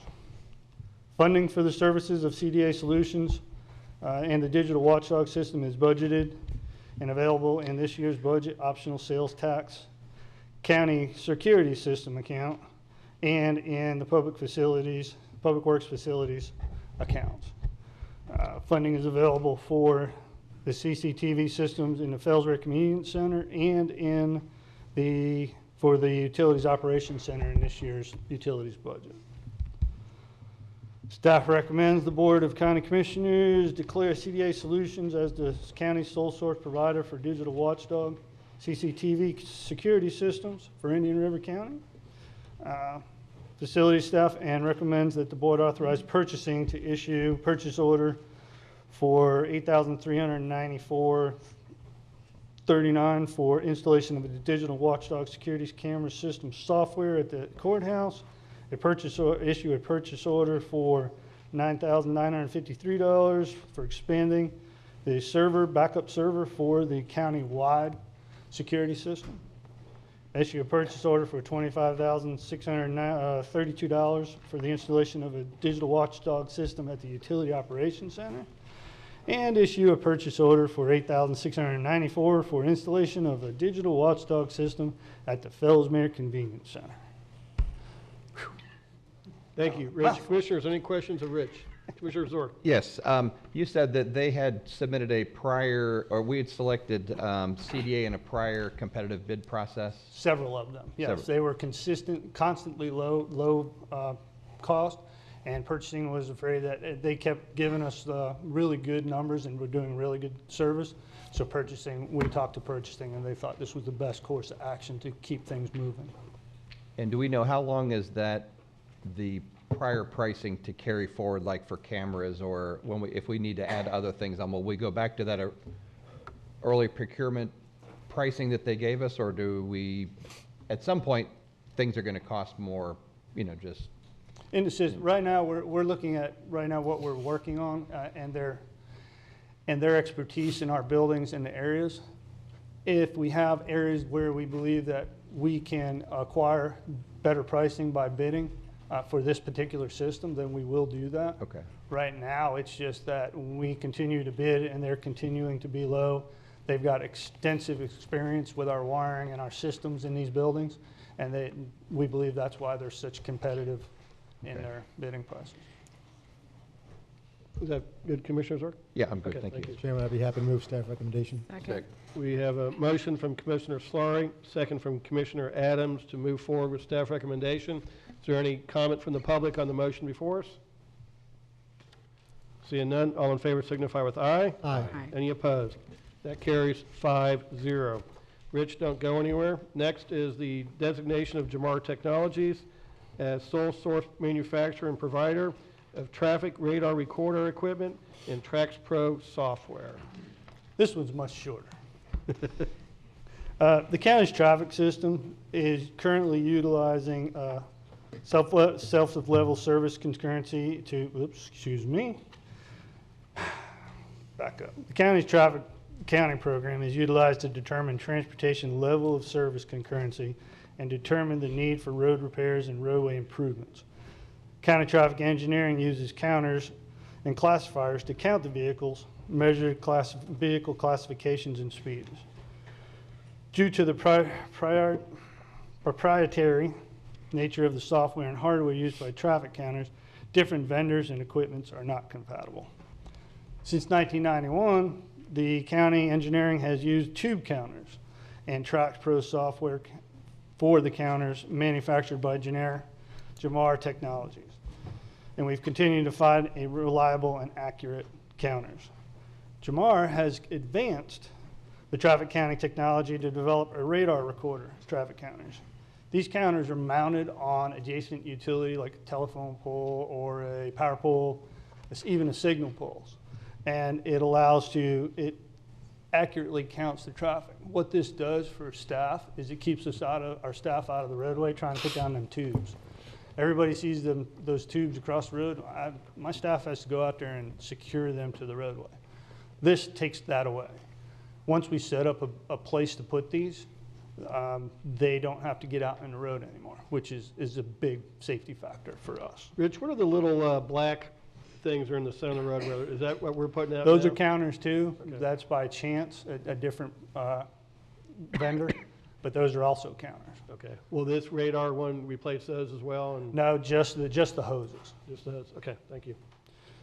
Some places you can't get enough information out of the little pucks, what we call. So we use the hose counters for better, and now we can use the radar. Okay. So in order to be consistent and standardize our program, Public Works is requesting the Board of County Commissioners recognize Jamar Technologies as the sole source manufacturer and provider in the state of Florida for Gen 1 radar recorders and associated traffic counter equipment, and for the Trax Pro software, and authorizes the waiver of a requirement for bids for their purchase. This will enable efficient replacement of the inventory required for use in the field. Rich, will the radar counters be able to track Commissioner Solari when he's speeding on his bicycle? I That speed decline to doesn't answer show up on on the- the radar. That I'm gonna plead the quickness, fifth They on don't that go one. that high. They don't go that fast? Oh. No, but That's the flash either. Yeah. Exactly. He won't be counted when he goes by, let's put it that way. Oh, boy. we do have a photograph of him jumping up and down on that black rubber strip to try to move approval. Second. Thank you for moving along, Commissioner. We have a motion from Commissioner Fleischer, seconded by Commissioner Zork. Is there any public comment on the motion before us? Seeing none, all in favor signify with aye. Aye. Any opposed? That carries 5-0. And Rich, the next item is the 45th Street at Old Dixie Highway Railroad Crossing Agreement. Okay, on February 17th of 2015, the board approved the work order number 1 with Kimley Horn to design and permit for construction an eastbound left turn lane at 45th Street in US 1, as well as bike lanes, sidewalk crossings, as part of the Gifford Neighborhood Plan.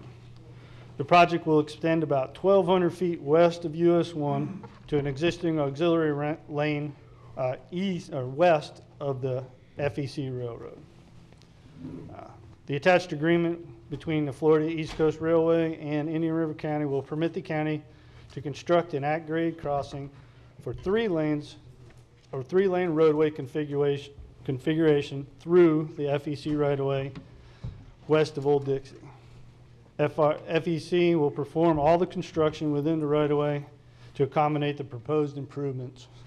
The agreement conditions include FEC will construct the crossing with in-house forces. The county will pay for the cost of the warning devices, $534,283. The at-grade crossing of $178,723, and associated engineering and construction inspection fees of $39,000. The county must keep the railroad right-of-way clear of vegetation over 2 foot tall for 325 feet of the crossing. The agreement's for 1 year, but shall continue in effect year to year, subject to termination by the railway or the county.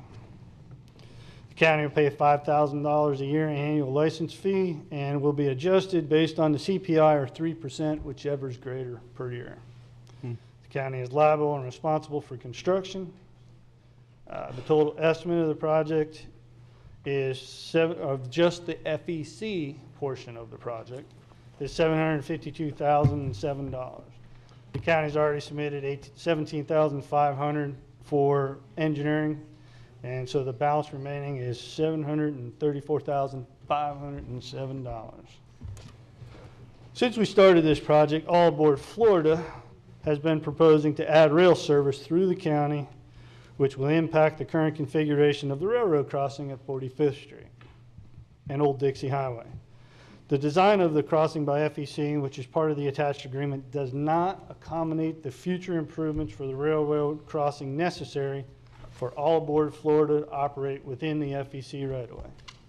As such, the construction of the improvements to accommodate the 45th Street US 1 intersection improvement project for a total cost of $752,007 will be removed and reconstructed in the future if All Aboard Florida is successful in providing service through the Treasure Coast.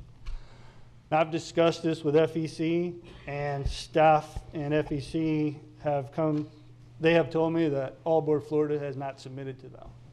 And they have also told me that it is more than likely that the proposed improvements as of right now that they're proposing to do will need to be removed when All Aboard Florida comes through and the railway, the rail system has to be redone. So I'm looking for direction from the board. Option 1 is to approve the license agreement for $752,007 and authorize the chairman to execute the agreement on behalf of this board. And option 2, postpone the action of the license agreement and the construction of 45th Street and US 1 improvement project until such time as AAF provides the FEC Railroad crossing improvements at 45th Street to accommodate the use of the FEC rail system by AAF and the improvements of 45th Street proposed by county staff. Also, to extend the Gifford Neighborhood Plan completion timeframe to 2018 for action item 7.3 that requires the construction of the sidewalk on 45th Street, the US 1, and the intersection improvements. Meeting the Gifford Neighborhood Plan timeframe for this project will not be possible if the board chooses option 2. Commissioner Flesher and the county administrator did meet with Joe Eidlet and Freddie Wolfert of the Progressive Civic League for Gifford and discussed it. They agreed that it wouldn't be prudent to move this project forward with the possibility of everything being removed by FEC, by All Aboard Florida, if they come through. So, Questions of Rich? And Commissioner Fletcher. Mr. Chairman, thank you. Rich points out that we did meet, but in addition, I want to thank planning staff for going out to the Gifford community, and we gave a presentation, and it was well embraced that it would be, while it would not be consistent with the Gifford Neighborhood Plan, that it would be an error to invest in something that may be taken down or taken away, and they're looking for a positive outcome, which would be future consideration depending upon what FEC plans to do with their intersection improvement, or if any effort is being made with FEC. But it was fully supported by the Gifford Neighborhood Plan Committee and all of the citizens in which we met with. Is that a motion? Not to go forward, yes. Thank you. We have a motion from Commissioner Fletcher. Second. Second from Commissioner Zork. Under discussion. Just one question. Clark? And that includes the moving up in time, the culverting of 45th Street? Yes. Good. I Yes. just wanted to make sure that. Yes, they were very pleased that we were going to bring forward the culverting. Okay. We have a motion. Is there any comment from the public on the motion before us?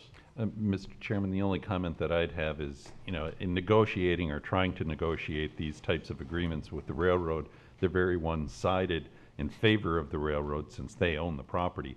Paragraph 11 of the proposed agreement for this intersection does put the burden on the county for any improvements that may be made to the facilities in the future.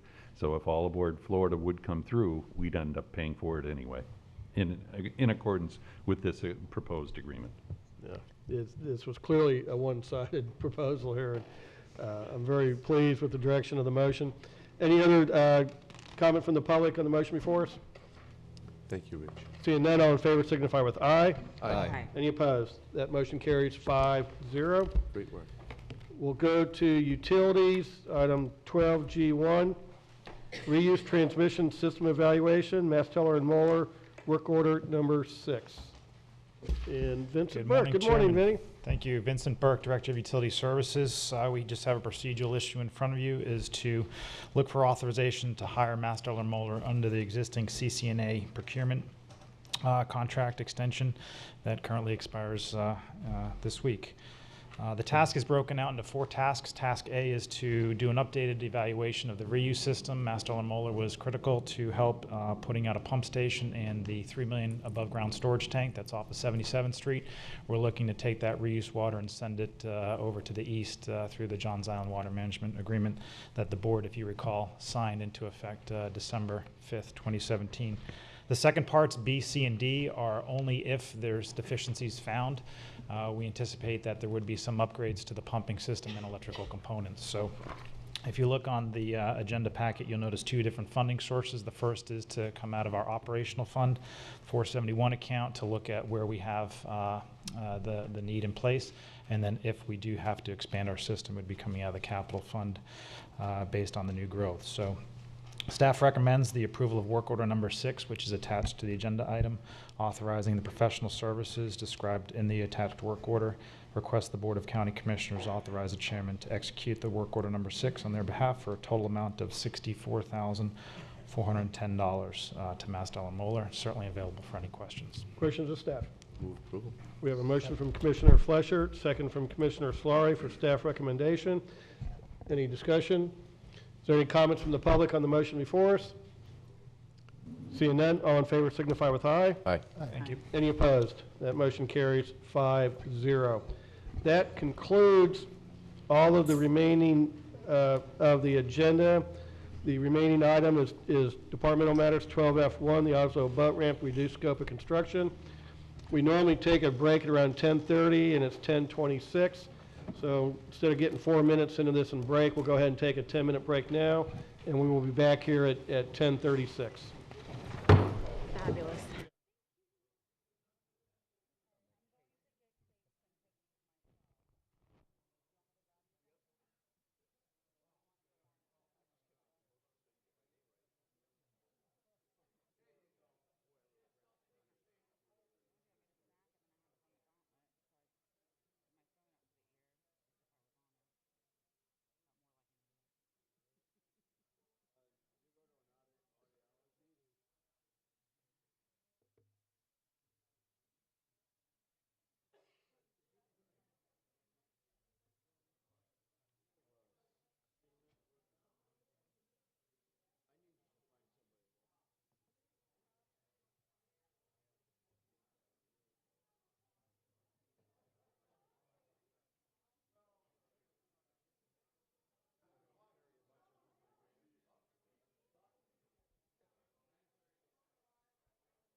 What time is he starting? Another 2 minutes? Oh. I figured somebody had him.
Sparks.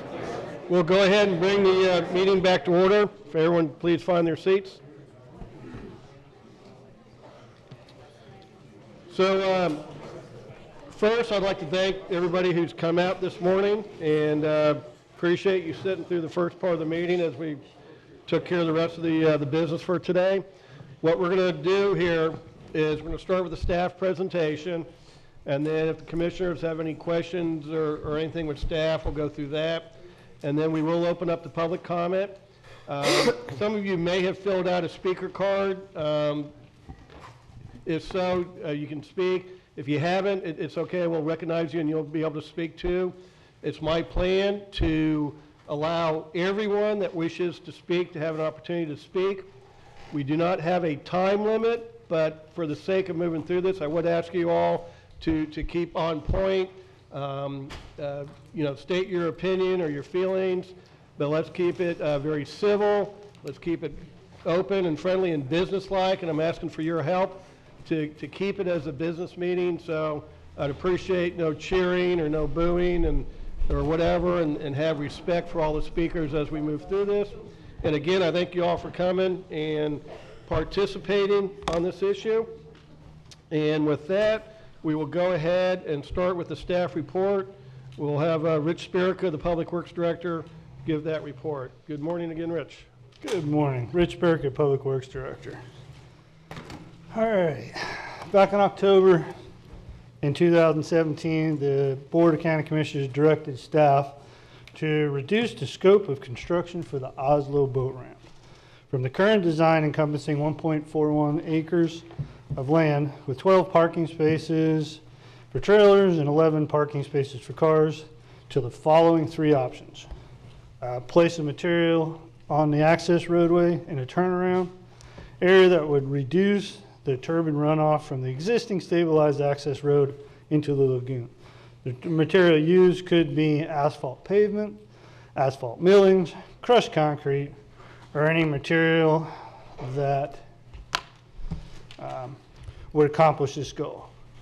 The second item was to remove the muck from about 5,000 square foot area on the current ramp construction plans and add additional channel markers for the Oslo boat ramp. Staff has reviewed the current plans, discussed the changes with various permitting agencies, and we offer the following information to the board. The Army Corps of Engineers has indicated that they would not issue a permit for the current design. The Corps has stated that the county will be required to submit a new permit application showing only the improvements that the county intends to build. This condition will require that the county hire a consulting engineering firm to redesign the project for permitting. This pertains mostly to the muck removal from the channel as depicted in the original design plans. Let's go. So here's the original design with all the parking spaces. The blue area is the muck area that was proposed to be removed. Removing the muck will require mechanical removal rather than originally designed for hydraulic pumping removal. This is due to the change in the overall design of the project. It will be costly to remove the muck mechanically, but it's the only option available with the reduced project scope. As you can see from the slide here, the blue area is where the muck area is. Originally, we were going to build a sedimentation pond, which took up all of the parking spaces. We would pump the muck into those settling basins. A chemical additive would be added to separate the solids. It would then settle out into a berm, go into a holding area, then it would continue to settle out in a second containment area, and then eventually flow right back into the lagoon in the area that we were demucking. The St. John's Water Management the St. John's Water Management District will require the county to withdraw the current permit for the project and submit a new application for the muck removal and stormwater treatment as needed. The district indicated that a variance for shellfish harvesting in Class 2 waters would still be required due to the dredging. Since the footprint of the new improvements would be restricted to the existing area, no impacts would be felt by the surrounding mangroves, so mitigation would not be required.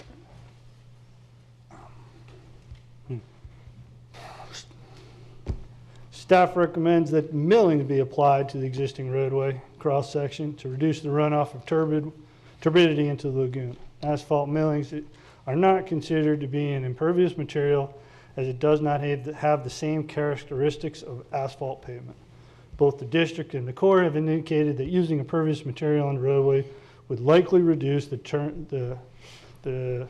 determination time of permit approval.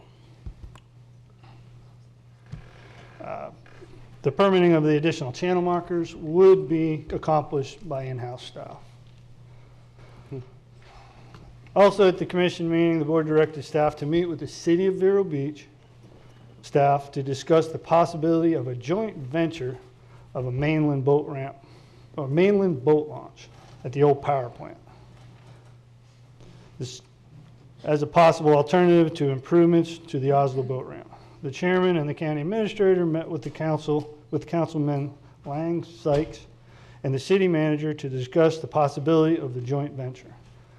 The mainland boat ramp concept, let's go back to, here we go. It's about 3.1 miles from the Oslo boat ramp to the proposed mainland boat launch. Here's the existing power plant location, and here's a sketch that was provided by the city. The mainland boat concept, as shown, was provided to the county by city staff, and county staff reviewed the sketch and found that there will be significant permitting issues associated with this location. One of the main issues that we see that needs to be evaluated in compliance with the county manatee protection plan. The manatee protection plan currently prohibits new boat ramps in areas that are deemed high manatee use and high watercraft-related manatee mortality areas. Recent calculations performed by staff show that the power plant location is not a high manatee use area as defined by the manatee protection plan. The location is, however, in a high watercraft-related manatee mortality area, which may result in design restrictions by the permitting agencies. Under the manatee protection plan, new boat ramps are also prohibited where the site is located, where the footprint of the new boat ramp, including turning basins, ingress and egress pathways, has submerged aquatic vegetation coverage of 10% or greater. Although there does not appear to be aquatic vegetation coverage in the vicinity of the power plant, that would trigger an SAV restriction that will need to be verified. The FWC once designated the canals adjacent to the power plant as one of 8 manatee safe haven areas in the state due to the warm water discharge from the plant that now occurred in the past. Staff will need to determine how state and federal staff will now look at this location since the source of warm water is no longer available due to the decommissioning of the power plant. The concept of filling the north-south canal, which is just to the east of the drying bed for the sewer plant. You can see it on the slide. The concept of filling the north-south finger canal at the water treatment plant for parking, as shown in the concept plan, is problematic and likely a non-starter for permitting agencies. It also appears to conflict with criteria 1.3.4 of the Manatee Protection Plan, which does not allow more than 100 linear feet of native shoreline vegetation to be altered, trimmed, cut, removed, killed, or destroyed. The proposed mainland boat launch site is approximately 3.1 miles from the existing Basel boat ramp. This could preclude or deter some boaters from using the proposed mainland boat launch due to the proximity of the site to a highly traveled area of the city. The Florida Department of Transportation and the Federal Highway Administration would need to review the proposed location.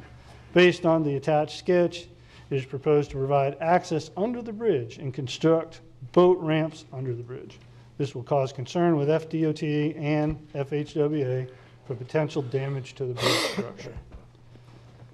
Further discussions with the city would be required to determine the funding of the boat ramp at this location. The county's share of capital costs as well as operating responsibilities would need to be established. So, staff is requesting the board consider the following options and provide staff direction. Option 1, proceed with obtaining the Army Corps of Engineer permit for the original Oslo boat ramp design and construct the boat ramp and parking as originally proposed.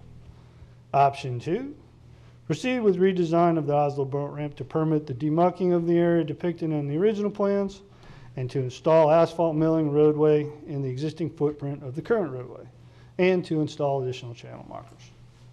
Option 3, construct the asphalt millings roadway and additional channel markers. Option 4, not to construct any improvements at the Oslo boat ramp. Option 5, pursue a joint venture with the city of Vero Beach for the mainland boat launch. Funding for the improvements would depend on the option selected. Once an option is selected, the cost estimate determined, a funding plan will be submitted to the board. Staff recommends that the board take into consideration the necessary design and permitting issues for both projects and locations and provide staff with direction. Did you want to go through the slides you have on the cross-sectionals now, or save that for later? We can say that if it comes up, or whatever your preference is. Okay. Commissioners, any questions of staff presentation? Mr. Commissioner Fleischer. Yes, Rich, and thank you for putting this forward as far as the all available information.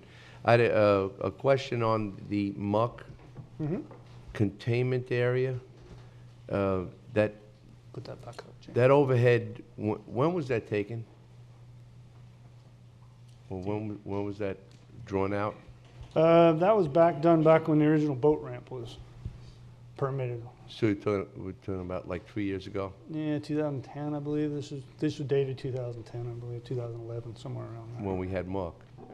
Well, let's just say that based on the information I have now, the muck's there. The muck is there? As far as I know. I have not been out there or hired a consultant to go out there and verify. Okay, so that was the question I have. Have we identified the existence of muck through any scientific examination or observation, assessment at all?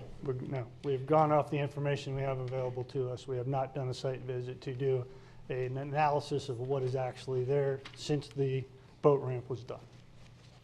And design was completed. So the existence of muck was established several years back, and we've had those discussions, and the narrowed plan that you were directed to review and put together was based on that information. That is correct.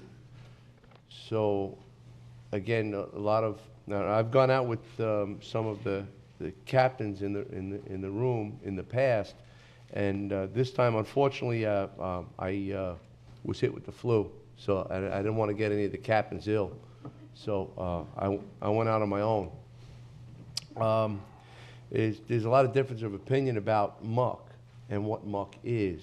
It's a layer in the Benthic area. Is it its level? Is it decomposing material? Is it a composite of heavy metals and solids? And so in looking at that, all I know is to identify muck is to find some black slime. And one of the captains had recommended, I think it was Mark, had recommended that he did not see any muck there. And he's pretty close to the water on many occasions. So I took the liberty of trying to find muck, and I came back muckless.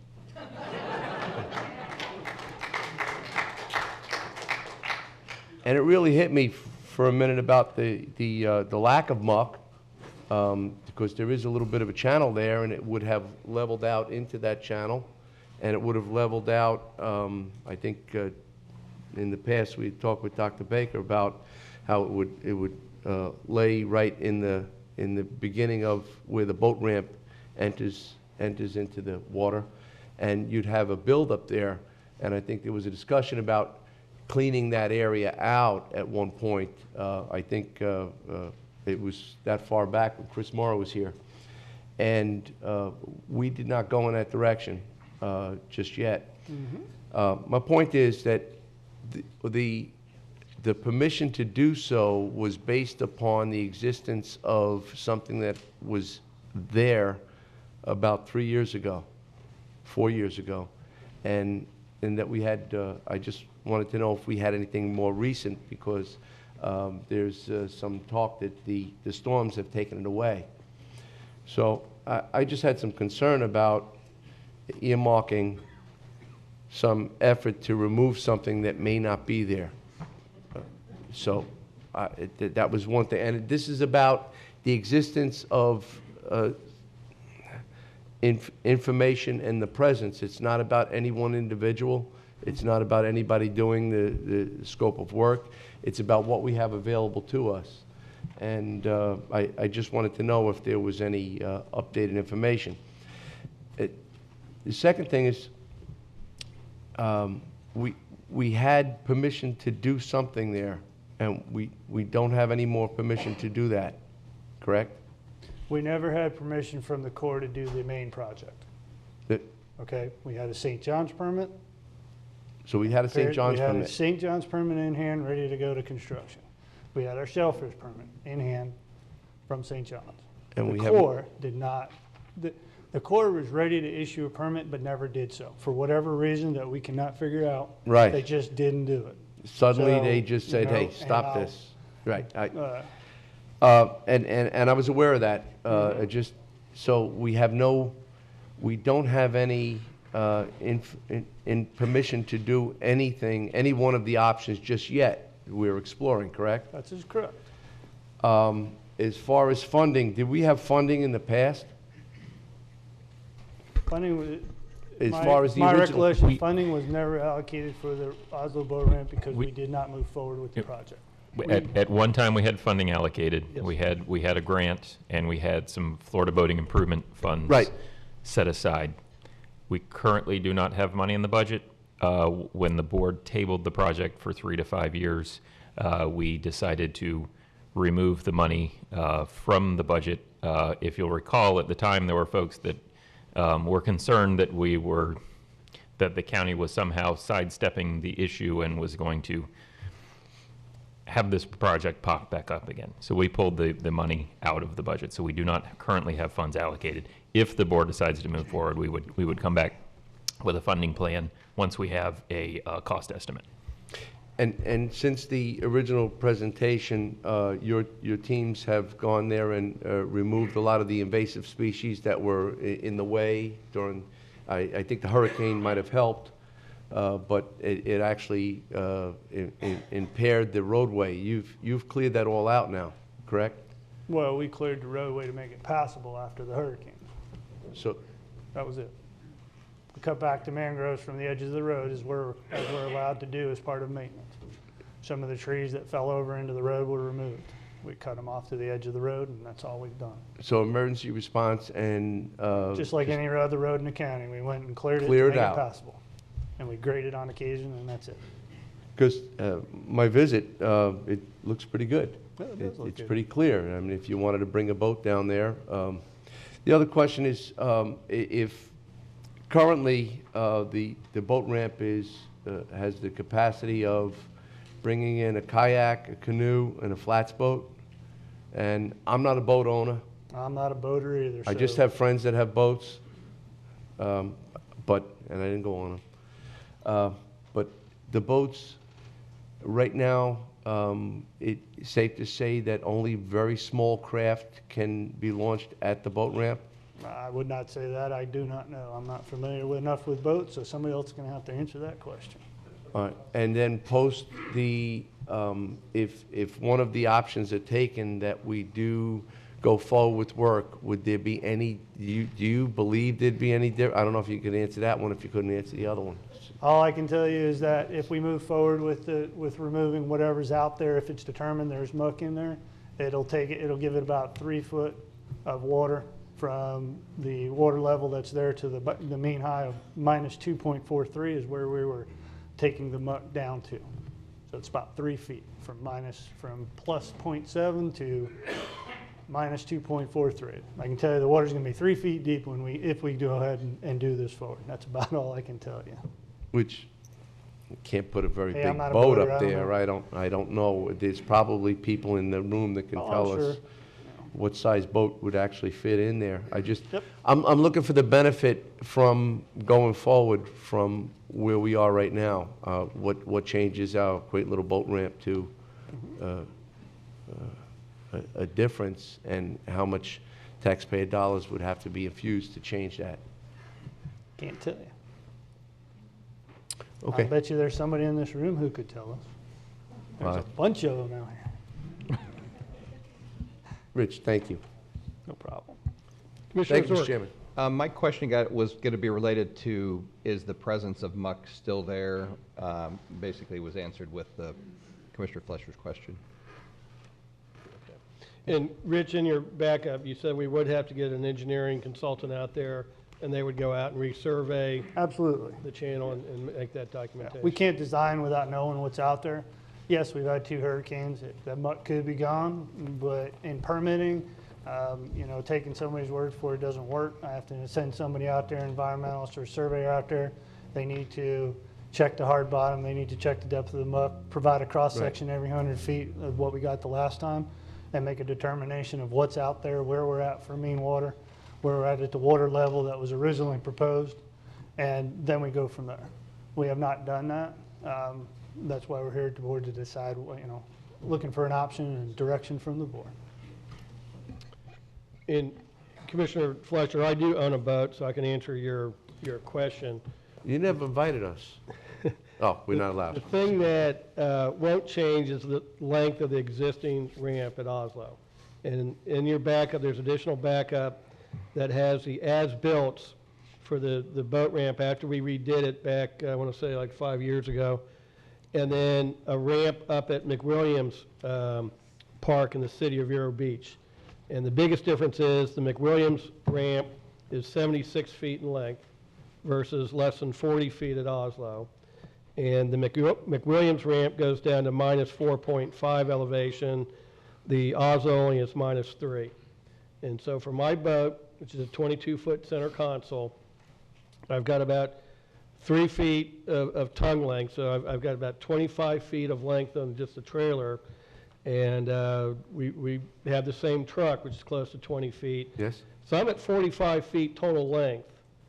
And it's a physical impossibility for me to try to launch my boat on a 40-foot ramp because my trailer tires will fall off the end of the ramp and the trailer will get stuck on the concrete ramp before I'm deep enough to float the boat off. And that's how usually with the center console, you float it off and float it on. If I do take my boat out in the lagoon, I use the McWilliams ramp because it's deeper. It goes down at a little bit steeper angle. It goes to a deeper depth. Then I can get my boat on and off at McWilliams. It is physically impossible for me to launch on a less than 40-foot cement concrete ramp. So removing the muck, we can remove it to minus 20 feet, and it won't change the fact that a large boat can't launch at that ramp because of the physical limitations of the ramp. So there'll be no change in your personal opinion that, and as a boat owner, that there would not be any change that the citizens would notice or to be able to take advantage of? Again, we're not doing anything to the ramp. We rebuilt that about 5 years ago. And we didn't even use the standard, the Florida Fish and Wildlife Commission has some standard boat ramp dimensions. And we didn't even use those. We designed our own to make it shallower and shorter than what FWC recommends. And we did that, I want to say again, 4 or 5 years ago. And nowhere in what we're proposing here is any change to the length or width or additional ramps, nothing like that. It's still going to be a 1 lane, less than 40-foot ramp. So in Sebastian, I regularly see huge boats, huge contenders with these big tuna rigs on them going out. How are they able to get through that boat ramp? Well, I've been to the ramp at the Inlet Park, and that is a much larger ramp. Again, it's like McWilliams. It's deeper. It's steeper. You can get in deeper water to float off. I've used the municipal, the ramp right there where Main Street comes in, and then the one right north of that, the Yacht Club one. I've used both of those, and again, they're very much like McWilliams Park. They're longer, and they go deeper in the water. And so that's the advantage is that the length, not the actual depth that they can go in. No, the depth is important too, because at the city of Vero Beach, they have boat ramps there at Riverside Park, but they're very flat. They're very shallow. And when I'm backing my truck in, my tailpipe is in the water before I can get the boat deep enough to get off. So I don't use the Riverside Park one. I have to use McWilliams because it's both longer and it goes down deeper. And for in the type of boat that I think most of the folks are concerned about, it's called a deep V center console type boat. I have to get probably at least 4 foot, be in 4 foot of water to have enough flotation on the boat to be able to back it off. So it's the length to get to the deep water and the depth of the end of the ramp. And the Oslo ramp is shorter and it's not as deep. I don't even think my boat would be in the water by the time the tires fell off. Seriously, I mean that's how short it is. So. Thank you. Okay. Commissioner Zork, your question was answered? Yes. Okay, very good. Commissioner Adams, did you have anything at this time? Not at this time. Thank you. And Commissioner Slaughter, did you have anything at this time? No, sir. Very good. Rich, thank you. And at this point, we will go ahead and open up public comment on this. Again, I ask you, if you can, to be somewhat brief, but certainly we will not cut anyone off. And if you would give your name and address for the record. We do have a second podium over here, so if somebody would like to stage up, and we'll just kind of go back and forth, and we'll get through the public comment. And just so you all know, depending on how this moves through, and if we get to everybody, but we may or may not take a lunch break somewhere around 12:30 or so. So I just want to give you a heads up about that, but we'll go ahead and start with public comment. And if you would give your name and address for the record, please, sir. Good morning. I'm Paul Fafeda, 955 82nd Avenue. I'm the president of the Treasure Coast chapter of the Coastal Conservation Association and the owner-operator of Just Moment Guide Service. Almost a lifelong resident, over 60 years of fishing on the lagoon. We've got a number of presenters this morning, so I'm going to try to be as brief as possible. But first off, I want to mention that the CCA is in 100% support of options 4 and 5, as mentioned earlier. The EPA wrote that, referring to the Oslo boat ramp, wetlands at the project site perform many valuable ecological functions, including providing fish, and wildlife habitat. Food chain support, natural water qualities, improvements, shoreline erosion protection, and food storage. The coastal freshwater and tidal wetlands provide valuable breeding and nursery areas, as well as food and habitat support for the regional impact of commercial, recreational fishing and the shellfish industries. So let's talk about nurseries briefly. When it comes to birds, they're visual. People know where they're roosting, where their nesting areas are. The same goes with the turtles we have up and down the beach. These areas are protected throughout the county, throughout the country. Birds are visual, and as a result, such as Pelican Island, established in 1903, that small island, as a national wildlife preserve by Teddy Roosevelt. It was created to protect nurseries for pelican, egrets, and other birds, again, visual.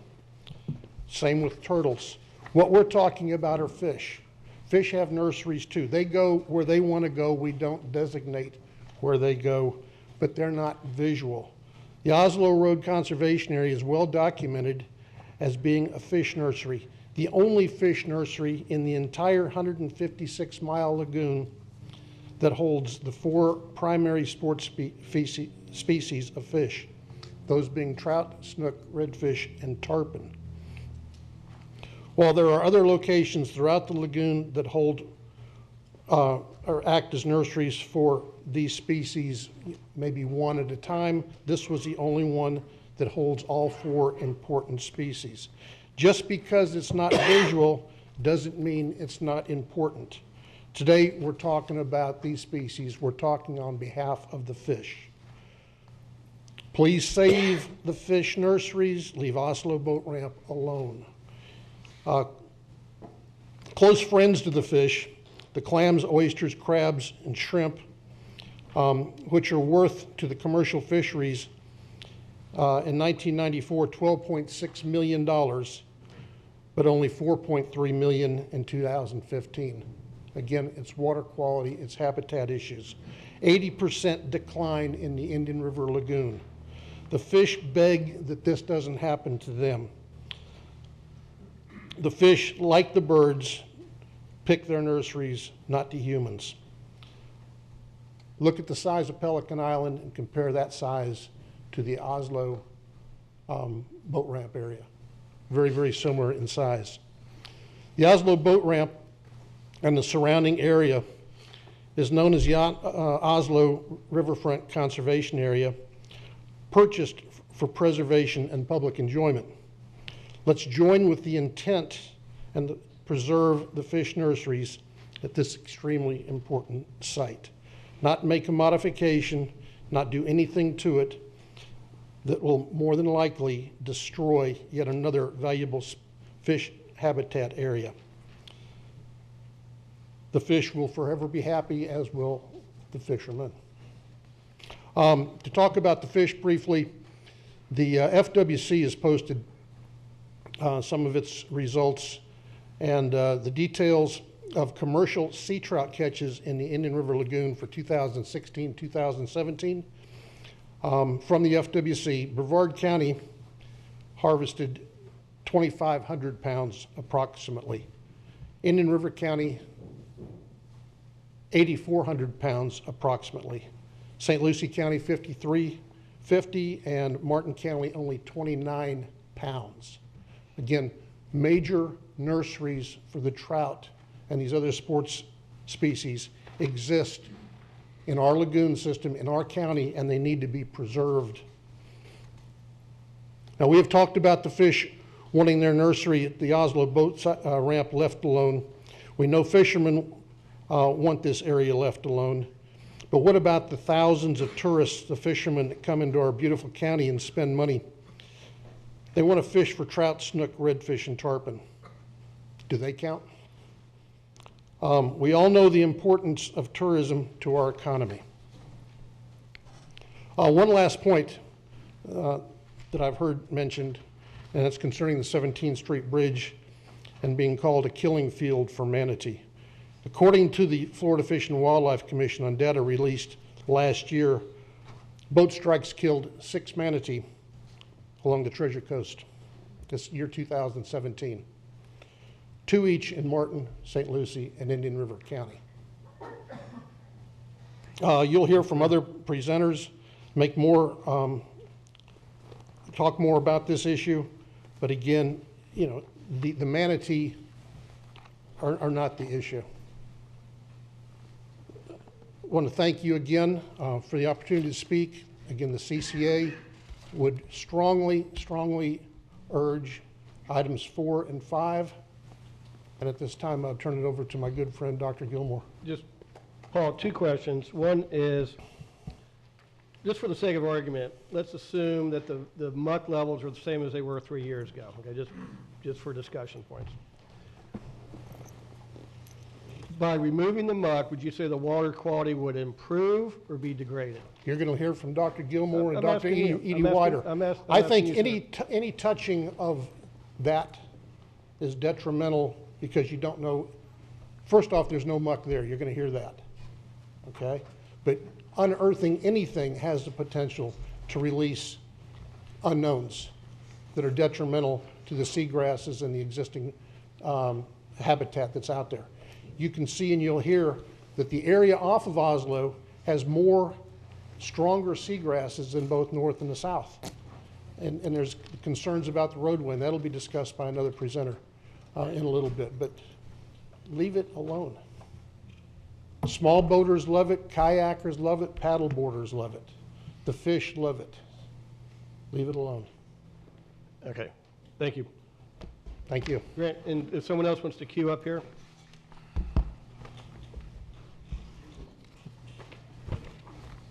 My name is Richard Grant Gilmore.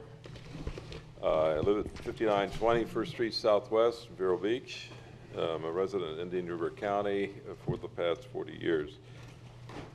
I'd like to refer to the research of Dr. John Treffery, professor at the Florida Institute of Technology in Melbourne. He's a marine chemist, and his extensive work with soft colloidal sediments, commonly referred to as muck. I've followed John's work for over 40 years now. So what is muck?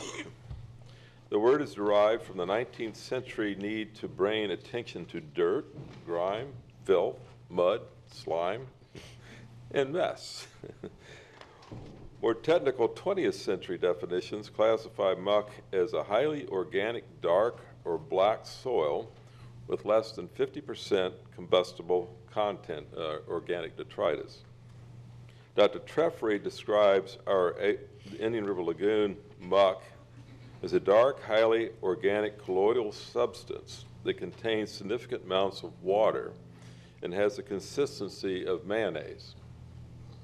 I think most of us can recognize mayonnaise. Last December 2017, I had the opportunity to walk down the Oslo boat ramp and the bottom adjacent to it, from the ramp out to just beyond the wooden dock, alongside the north side of the ramp, at a distance of about 60 feet out. I found soft sediments no more than a few inches deep at the very base of the ramp.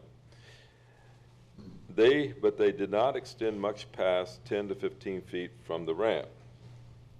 A hard sand ridge appeared at the lagoon side of this walk, followed by clear sand after we passed the end of the dock.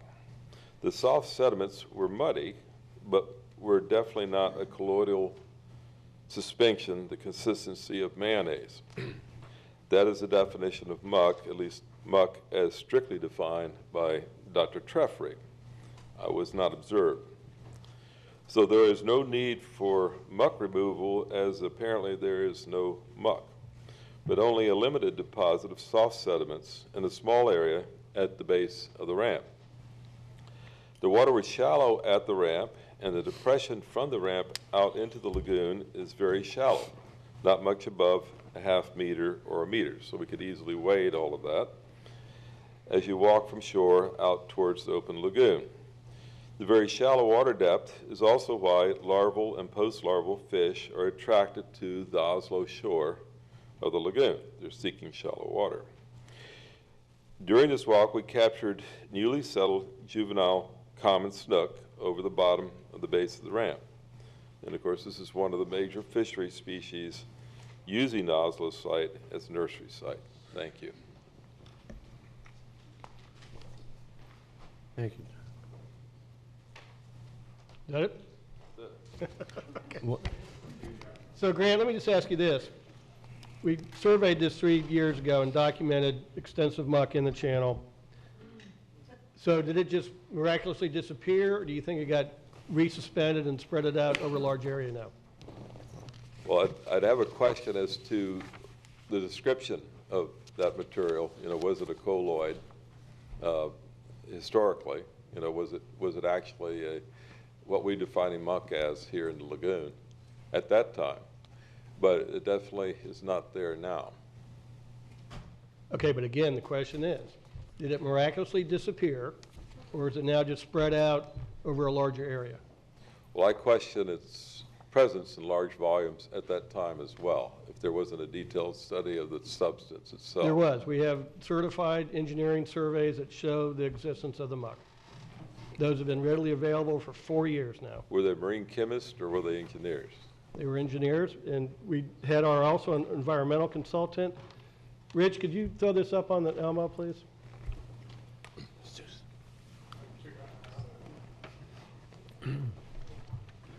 So the sediment wasn't analyzed as to what it was composed of? Pardon? Was the sediment analyzed as to what? I'm sorry, was the sediment or the muck or whatever you want to call it, was it analyzed? This is what we in were terms of finding its out composition? here. Mark, okay? That looks like black mayonnaise to me. When was that picture taken? That was back in the original permitting, when we surveyed the channel, back on the original permits. That was 4 years ago. Well, That was done by our environmental consultant, and that's what was out there. And we Yeah, have the surveys that show the extent of it. Yeah, I see that photograph there, and I'm very familiar with mud, by the way. I've waded in mud. And I know you have too as well. That could very well be a mud deposit rather than what we term a muck deposit. Now, what happened to it In the meantime, we've had, some tropical storms passing by, which certainly could have changed that entire section of the lagoon. Now, if you dig a deeper channel, you're more apt to have more muck and more mud settle in it. If you have a shallow channel, it's more likely to clean itself out as storms go through. Okay, but Grant, let's just say we have a deeper channel and the muck does settle in there and we do routine maintenance dredging to remove the muck. We're taking the muck out of the system. Your theory is we have a very shallow channel, the muck won't settle there, but the muck is still in the lagoon. It's not gone away. And that's where I can't understand why you all don't want the muck to be removed. If it is in that channel and it settles there, then why don't we routinely maintain it and remove the muck from the system? Well, you're probably very familiar with many of the muck projects that are taking place in the lagoon right now from one end to the other. In almost all those cases, you have deeper water concentrating that material and creating a problem. So the deeper you go, the more likely you are to have that material settling there. And again, that's my point. It's easier to remove it than if it's spread over a mile of shoreline. I mean, well, if it removed itself in a tropical storm, you don't have to It did go. not remove itself, Grant. It didn't disappear. It's still out there. It just got more dispersed. I mean, just like you're saying, if it won't settle in a shallow channel, it doesn't go away. It's still out there. Well, Where did it go? Tell me I where didn't it see went. it. I didn't see it when we were there, and so I have no evidence to show that it's anywhere in the area of the ramp. I can speculate where it went. Mr. Chairman? Yes. Just a question. From your observations in 2015 to your most recent observations, if we don't parse words and use the term muck as you're using it today, we just call it organic material. Is there the same amount of organic material present at the ramp in the channel in 2015 and most recently? Or is there a reduction in organic material? There's a reduction in organic material. How much would you say has been reduced? 10%, 15%? We couldn't answer that, but I can tell you right now that Well, we have very firm, solid bottom to at least 90% of that section that we went through. So there's very little soft organic material at the location right now, and I'd say less than 10%. So there's been a 90% reduction in the organic material? I did not survey organic material Mr. Chairman, over the same area. these questions that are in- being asked can't so- be asked by the gentleman here. I mean, they take specific measurements and everything like that. And I also believe at this point, we're sort of getting off the big issue by drilling down to something which we, just everybody admits, we don't have the information about. So I'd rather just hear more from the public and let the people speak, and then let's make a determination. Okay. All right, thank you, Grant. Yeah. Thank you. Mark, good morning, welcome. Good morning. I'm having microphone issues, so let me know if you can hear Yeah, me. you don't need to lean that close to it. Oh, you don't? Okay. My name is Mark Yano. I'm a former Florida biologist with the Aquatic Preserves Program and a former biologist with the United States Fish and Wildlife Service. Hey, Mark, just 1 second. Hey, Rich, can we kill the Elmo now, I think, or Adam or somebody? Actually, is it possible to put the drawing of the channel side section drawing that you had up there where the muck was? Thanks. Thank you. I have reviewed the county staff report, and my comments are less than 10 minutes, and they're directed largely at the staff report. Thank you, commissioners, for allowing me to speak today on this highly sensitive issue. I will not discuss today all the environmental issues at the Oslo ramp site, as they have been well stated before and are in the public record. I will, however, point out the two most significant things to remember about the Oslo site. First, the entire area was purchased for conservation of the natural resources, while preserving the historical limited use of the area by small watercraft. Second, a one-of-a-kind game fish nursery is present at the site and should be vehemently protected. I am sure that the intentions of Commissioner O'Brien are to the benefit of the lagoon, given his educational background. However, some of his statements in yesterday's newspaper article need clarification. Yes, muck is a problem in areas of the lagoon. However, as Dr. Gilmore just stated, the material at Oslo is mostly detrital plant material, which is natural, not muck, and Hurricane Irma has removed almost all of it. That being stated, the depression area east of the ramp, shown up here, will always collect detrital material. If the intent is to fix the problem, then the permanent solution would be to fill and raise the grade to the surrounding elevation with clean sand to prevent future accumulation of detritus.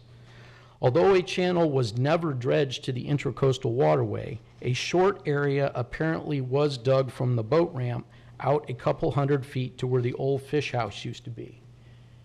And if I remember correctly from the engineering drawings, I'm going to go off script briefly, where the end of that black line is, if I remember again the engineering drawings that I saw before correctly, there's a depressional area from the ramp to that location.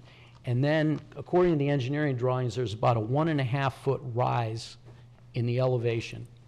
And that's a rock face, like a 1.5 foot rock face. So I'm assuming at some point in the past there was some dredging done out to that fish house. But I've mentioned before that that could be a liability there to have a depressional area in front of the ramp and then have the depth suddenly reduce 1.5 feet with a rock ledge there. Anyways,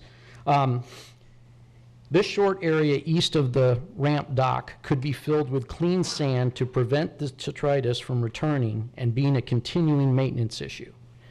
However, it should be noted that the existing situation has been ongoing for decades and has not negatively affected the environment that is currently thriving in the Oslo area.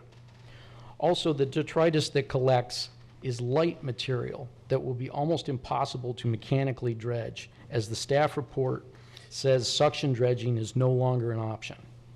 Lastly, costly new engineering evaluations, new seagrass surveys, and new permit applications would be required to pursue dredging, if I read the staff report correctly.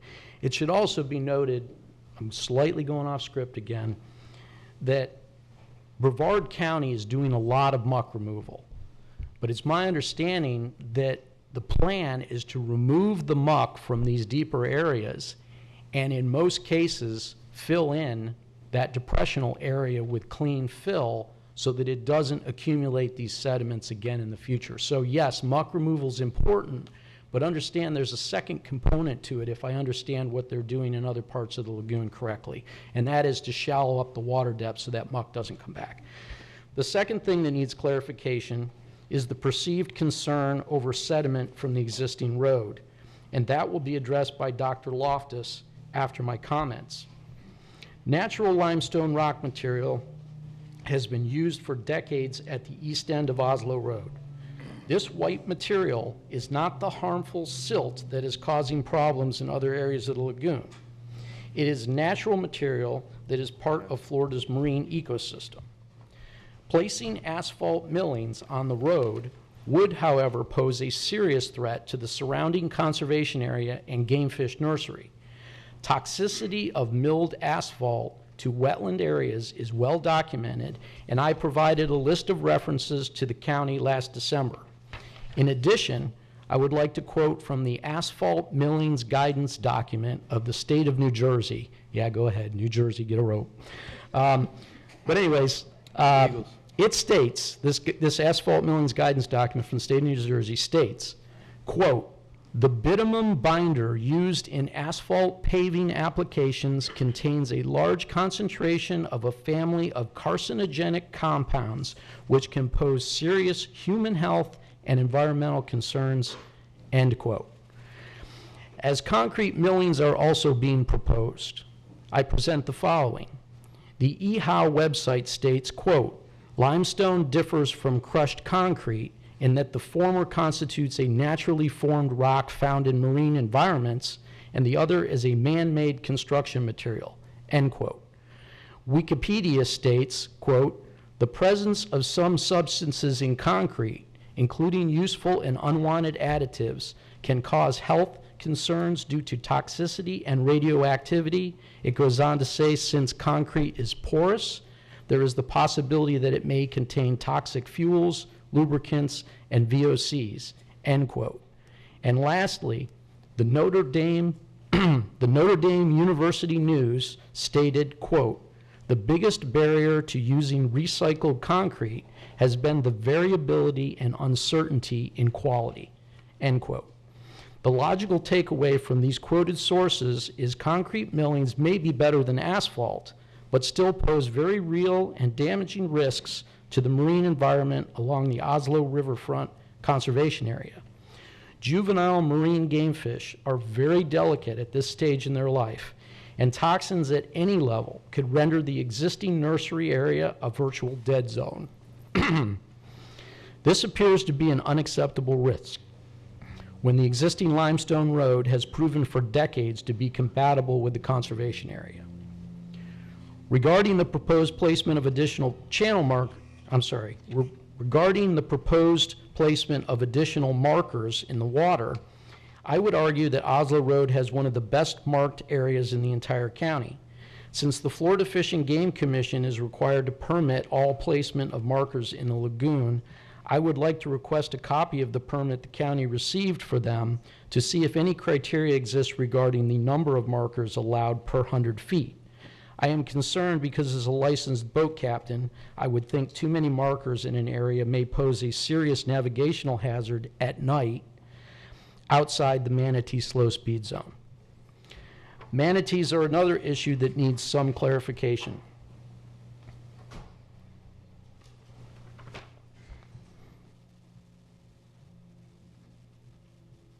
Yes, the area surrounding the city power plant was historically a hotspot for manatees. As a previous Fish and Wildlife Service biologist who evaluated manatee issues, I can assure you this has no validity anymore since the power plant that attracted manatees has not been operational for some time now. I fish this area regularly and it currently gets no more manatee use than any other canal in the county. Dan Harley, who lives on the canal along the power plant, stated to me that 5 years ago he used to see dozens of manatees in the power plant canal at one time, but has only seen 2 manatees this entire winter. Also, this potential ramp location has deep water access with a year-round manatee slow speed zone all the way to the Intercoastal Waterway. Manatee safety should not be considered a valid issue at this site anymore. The concern in the staff report that the mangrove-lined canal at the sewage treatment site would not be allowed to be filled by permitting agencies is valid. However, the potential ramp is currently being discussed at the power plant site, not the sewage treatment site. Could we possibly get that aerial photograph back up again? The sewage treatment site, okay, where those 2 circular white things are, that is the sewage treatment site. Then there's a causeway, then there's a canal. That canal on the other side of the bridge to the upwards portion of it, that is the deep water area where they used to bring the barges in to fuel the power plant. I believe what we've been talking about is that northern portion. The southern portion where the sewage treatment plant is where this conceptual drawing was made by Paul Drittenbass, and there was some talk initially about putting it at that location. But there are some complications with that with regards to filling in this canal, although I don't know that it would be necessary because there's plenty of space to move the parking further inland. But the sewage treatment site, where the ramp location drawings were made, is also where the bridge abutments are located. The south side of the power plant site has no environmental issues that I can identify that would preclude a boat ramp. That basically, okay. The water depths are deep enough all the way to the intercoastal, and the presence of submerged aquatic vegetation would be almost impossible in that location. Now, obviously, a survey would have to be done, but I fish that area all the time, and the water's deep. Choosing options 4 and 5 of the staff report appear to be the best options for a number of reasons. Maintaining the Oslo ramp and road area in its existing condition would allow historic boating use and protect the areas that were purchased for conservation. This would also protect the critical game fish nursery that is like no other ever located in the entire 156-mile lagoon system. Option 5 at the power plant site would benefit many more county residents than the Oslo site by allowing a boat ramp for larger vessels, more trailer parking, and restroom facilities. The city power plant site is only 3 miles and 4.5-minute drive from Oslo Road. With the existing shopping center at Oslo Road, I doubt the traffic congestion would be any worse at the power plant location. Another consideration is that the staff report indicated that both the U.S. Army Corps of Engineers and St. John's Water Management District would require new permit applications for the proposed Oslo alterations. Therefore, it would appear that the permitting requirements would be starting from the beginning, regardless of the decision to pursue the Oslo ramp or the power plant location.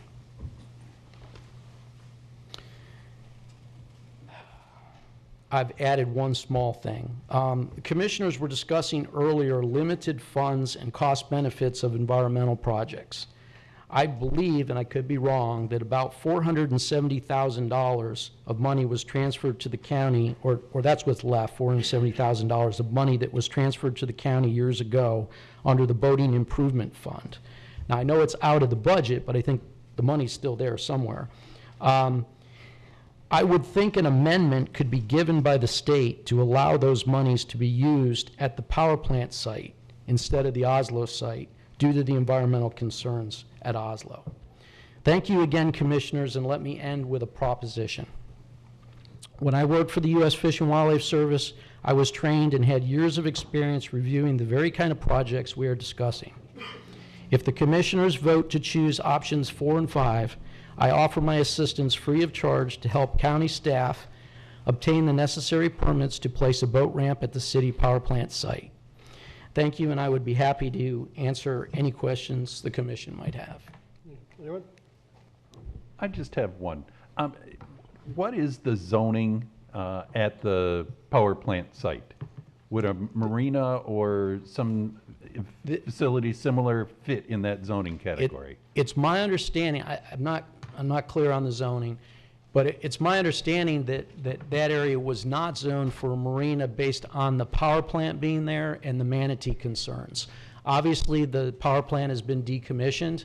It's been dismantled, pieces of it sold off, and it's not operational anymore. So much like the power plant that was down in Fort Pierce, when they took the power plant out, the manatees stopped coming in there because there wasn't a warm water discharge anymore. So I would suspect that the U.S. Fish and Wildlife Service, and I'd be happy to speak to them on the county's behalf, would reevaluate the situation there, and the county manatee plan would probably have to be revised based on that new information.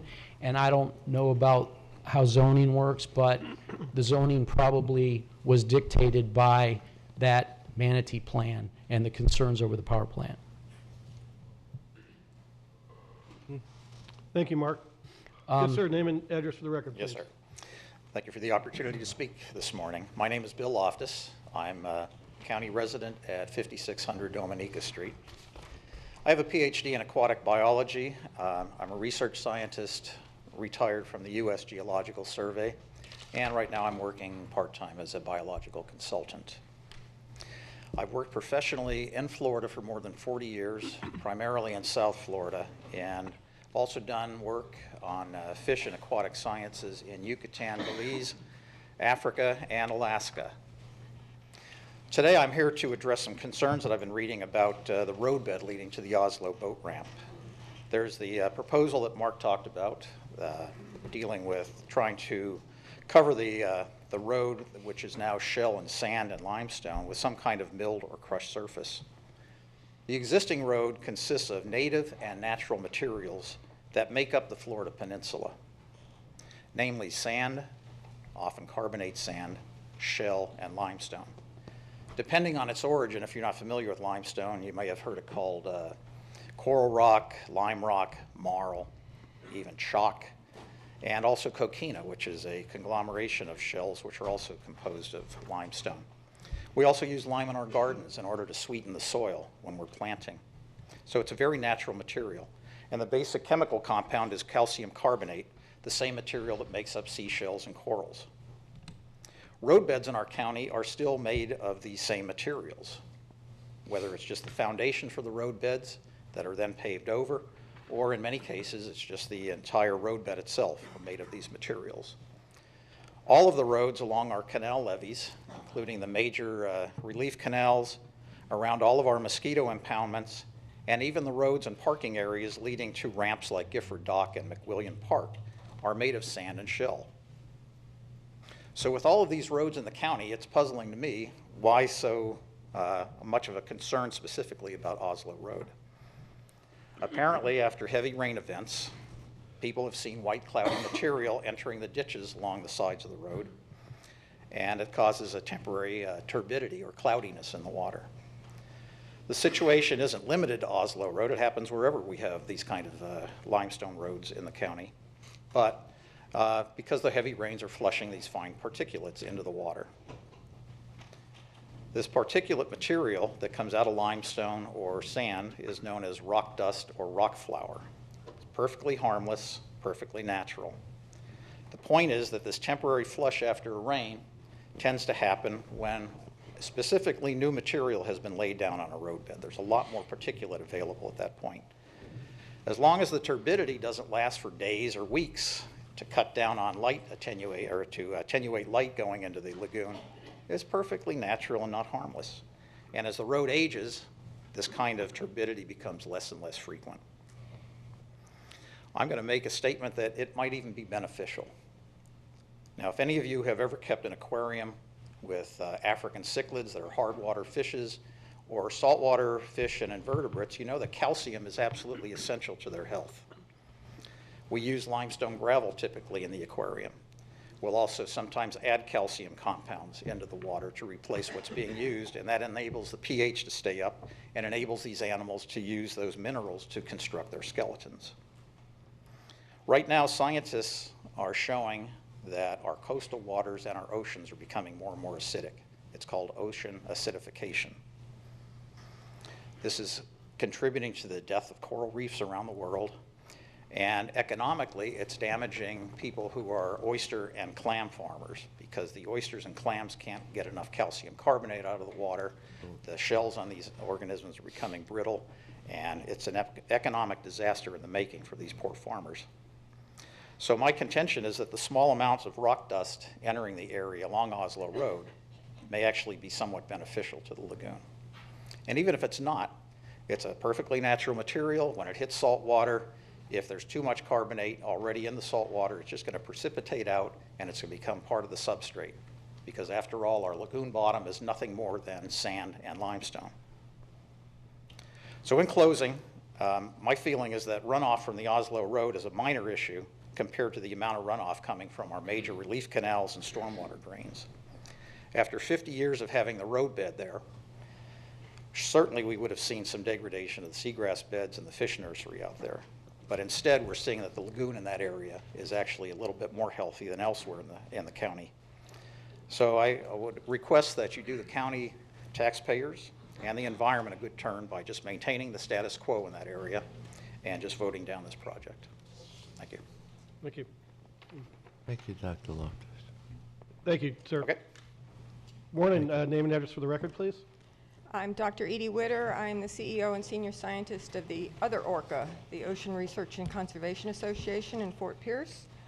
I wish I had some F-16 Vipers to fly over for dramatic effect, but next month, I'm supposed to be taking delivery on a state-of-the-art Trident underwater drone that I'm hoping to be used at Oslo Boat Ramp as part of our Living Lagoon project, which is funded by Impact 100 and a lot of other concerned citizens, and in collaboration with the Indian River Land Trust, where we're working with Indian River County schools to have the kids get involved in building living shorelines and teaching them the science behind that. And as part of that, I was looking forward to using this drone off of Oslo Boat Ramp to show them what healthy seagrass actually looks like, because these seagrass meadows are so, so critical to the health of the lagoon as a whole.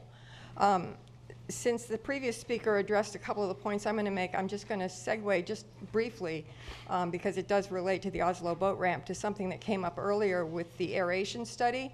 I am actually in favor of the aeration study. I just wanted to raise 3 concerns that I have about it. One is resuspension of nutrients could lead to harmful algal blooms, something that we're seeing more and more of in the lagoon, and potentially has severe implications for our own human health.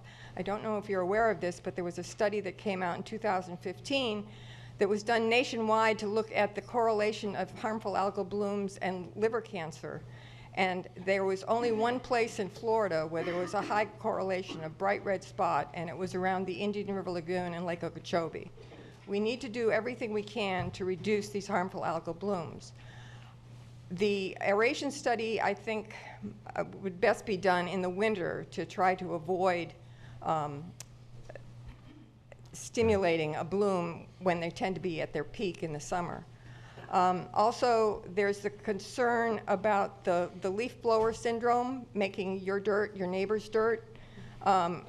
In monitoring this study to make sure it's really working, you need to be aware that just because you saw the levels drop of muck or whatever you're measuring doesn't mean it made it go away. It didn't disappear. It went somewhere, as Commissioner O'Brien was talking about. It has to go somewhere. There is some breakdown, but that needs to be something to be aware of. And the third one, and this relates to the Oslo Boat Ramp, is the possibility of acidification. Because when you stir up the muck, you're you're aerating the hydrogen sulfide and turning it into sulfuric acid, and temporarily.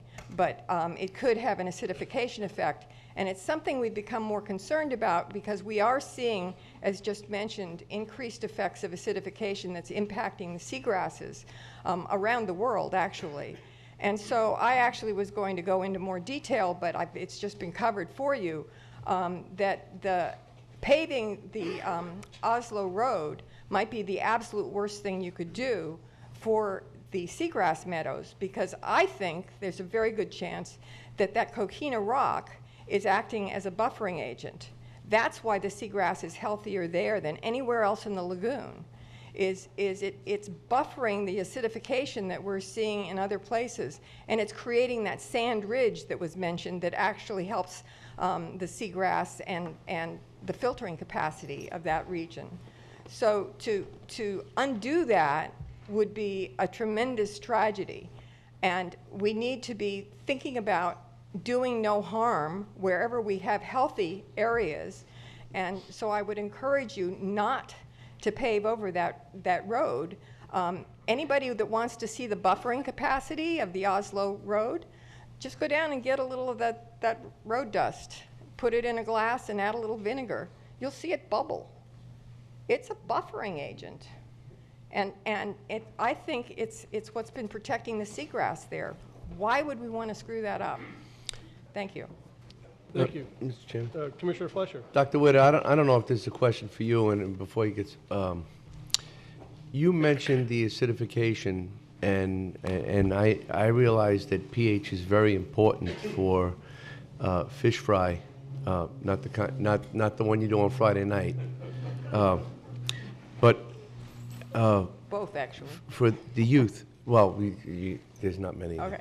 The youth of the fish are greatly affected by pH. Yes. And I kind of had a question for Dr. Gilmore and yourself, because you brought that up. Dr. Loftus brought up about if we had fish tanks, and I I used to maintain a lot of tanks in my misspent youth. And I remember that if the pH was off, when I had all those bubbled eggs underneath the glass plane, Exactly. all I wound up with scrambled eggs. There you go. They just dropped and they died. Yeah. Do we have a fear of that? Yes, absolutely. I do, and I'm sure Grant does too. And I wanted to ask Dr. Gilmore. I'm sorry. It's all coupled together. Go ahead. We did experiments at Harbor Branch on that over the years because we had aquaculture division there, and we were raising a wide variety of fish. pH was extremely important, along with a number of other variables. And those early larval stages are most sensitive to that water quality, and that's what we're talking about at Oslo. It's those earliest stages that are settling there. Something no bigger than your fingernail. So we could knock out the eggs if we mix up a little too much of the pH. The larvae and the eggs, yes. Okay. Thank you. Thank you. Morning, welcome, name and address for the record, please. I'm Richard Baker, president of the Pelican Island Audubon Society, and lived here since 1982. I was director of the Florida Medical Entomology Lab, which is next door to the Oslo Riverfront Conservation Area. I was kind of curious. Commissioner Solari and I put an amendment 3 years ago, a little over 3 years ago now, by a few weeks, months, to postpone this, and I think it was seconded by Commissioner Zork, to postpone this for 3 to 5 years. And I think he gave the board a face-saving way of, getting out of this issue that keeps coming up. It's been coming up since 2004 is when I got involved in it, and we just started to discuss whether we were going to get rid of the old ramp or not. And the old ramp, eventually, Audubon was very active in trying to keep the ramp because we were quite concerned what a new ramp would be. And I remember we met in the boathouse where the St. John's Water Management people came down and we had county representatives there and we had Audubon there, and we finally reached a compromise that we would put in this ramp, this new ramp. And it was shorter, and we kind of liked that idea. But the old ramp was having a little asphalt coming out, and so we thought, well, yes, maybe a new ramp is ready. But when we left that compromise, we thought, well, this is it. We're not going to have any problem. And so the new ramp was put in April of 2009. And then in 2011, we got this horrendous big proposal that we were going to destroy 5 acres of mangroves, put in all the parking places. And so we felt kind of betrayed. But before that, in April, when the new ramp went in, the first boaters that went to put their big boat, something like you have, Commissioner O'Brien, they had to call a wrecker to pull them out because the ramp was short and the motors were catching on there. So I remember watching a couple of wreckers coming down before the first boaters realized that big boats can't get in there. And so then they came back to us, can we dredge at the foot of that ramp? So the engineering was probably not, was done so that big boats couldn't get in there. But so then it came up to us, will you allow us to dredge 3 feet so we can get that boat down at the end of the ramp? And eventually we said yes. You can go out, I think, 25 feet. We really wanted 15 feet so they could get the first boat in there. But eventually I think it was dredged out to 25 feet. That dredging was a huge mistake for that boat because the new ramp probably would have allowed smaller John boats and things like that to go in. But what that allowed was a trench to be done, and the speakers talked about that earlier. So we get this natural detritus material coming down from mangrove leaves, which nourishes the lagoon. The lagoons need the leaves to survive. Otherwise, we'd have a sterile distilled water out there if we didn't have nutrients coming in. So what they collect at the end of the row, and so what your Commissioner O'Brien, what you're saying calling muck is just this normal detritus coming down there. And it's because the thing was ditched or diked and dredged. If that wouldn't have been dredged, we wouldn't have that muck there. If you go look at where they launched the canoes, it's perfectly nice sand. You don't see any muck there. Only right there where you showed the picture of them bringing up this black stuff. So I think calling this a muck is not a red herring, but a red snook.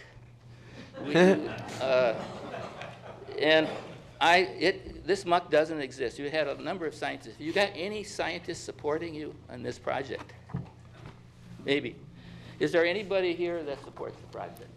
We have a show of hands who don't like the project. So I don't know where we're coming from this, and I would like to know how this project came back after 3 years. I mean, I'd be happy to answer that, Mr. Chairman. I mean, basically when I tried to table it last time, the idea was that we table it for 3 to 5 years and then revisit it, which we're doing today, which I think is an appropriate thing. But my understanding is that the original permit has a clock ticking. And so the staff looking at the time left on that permit application said, we need to bring this back per the instruction of the Board of County Commissioners to see if they want to move forward in any way. Because if we wait too much longer, the clock will have ticked off its time regardless. So this is, based on the conversation of over 3 years ago, the time to bring it back to the public so that we can have this conversation and see if conditions have changed significantly one way or the other and make another determination of how to go forward. I think the clock was sort of related to the permit, but we found out now, staff's report, that you still have to go get a St. John's I mean, district that's report. part of this conversation. We find out more and more, which is, part of the good things about public comment. Very good. So that's all I got to say. Thank you very much. Mr. Chairman? Yeah, Commissioner Solari. I mean, at this time, we just, with the show of hands and everything else, I think we know where most of the audience is going. I don't know if the audience is going to come in the opposite direction. I came in here leaning towards one choice of the staff recommendations. There's nothing I've heard which has changed that. I mean, basically, the reason I used for postponing or tabling this in my motion 3 years ago was that there was an awful lot we don't know about the lagoon. There's a lot of other things we can do which we know would be more constructive for the lagoon. And with limited time and energy, I think we can, back then I thought we could put that time and energy to better use doing other things. And nothing I've heard in the intervening period has changed that. So I'm just going to go ahead and see if I can make a stab at a motion to go with staff recommendation number 4 today. Second. We have a motion from Commissioner Solari, second from Commissioner Zork for staff option number 4, which is not to construct any improvement at the Oslo boat ramp. Under discussion, Commissioner Fleischer. Yes, Mr. Chairman, that's a very supportable motion.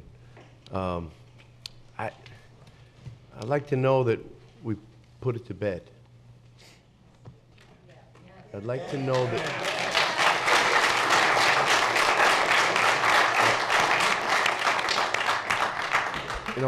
And I realize Commissioner Solari's intent in the beginning, and now knowing that we're muckless and that there is really no reason, we have no permit, we have to reapply, there's no true benefit up the road, very similar thing why we're fighting the All Aboard Florida concept.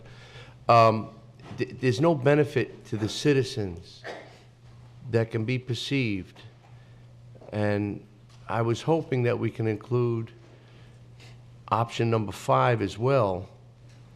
This way, if there is a benefit of an additional ramp, additional recreational endeavor, that we not preclude the option to do that so that everybody's got something to take away today. We know that we're not going to be talking about this anymore, that we don't have to apply for funds. Please. And we don't have to go forward in any way. We have so much more great county work to be done, and we need the support of the community, and we need all of our efforts to go forward with limited funding, but at least explore the opportunity of working closely with the city of Vero Beach, because I understand they might, and it may not be zoned for what the intentions are, but at least we can look at the option of perhaps having a boatyard. I remember when the Nina came in, it had no problem being berthed right next to the power plant. And it was, that's quite a sizable ship. I think it's a little bigger than the one you own. And I believe that it's an opportunity that we would not want to miss out on. So I fully support option number 4, but I would hope that we can include option number 5 with that as well, or do you want a separate motion on that? I would prefer a separate motion just to keep them 1, 4 passes standalone, and then we can support 5 as a standalone motion. But if we go with option 4, then this is it. We're not looking back and maybe another couple of weeks from now, something comes up, somebody steps into some muck. Okay. Well, thank you. Commissioner Zork, under discussion? I'm good, Mr. Chairman. Thank you. Commissioner Adams? So I'm the new kid on the block with this project, and I know there's been talks about, I don't know, that it seems like this whole thing has blown up way bigger than I think what it was ever intended to be. At this point, quite frankly, the scientific arguments to me are so, I'll be very honest, confusing, because it goes against a lot of what we are told in other lagoon conversations.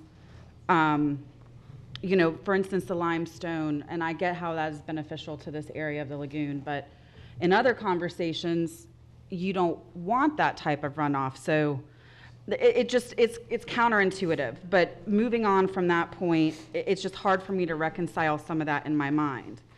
But I have a strong belief that if you're going to have county infrastructure, then you can't just let it waste away and not be maintained. And I have a major problem with doing that in general.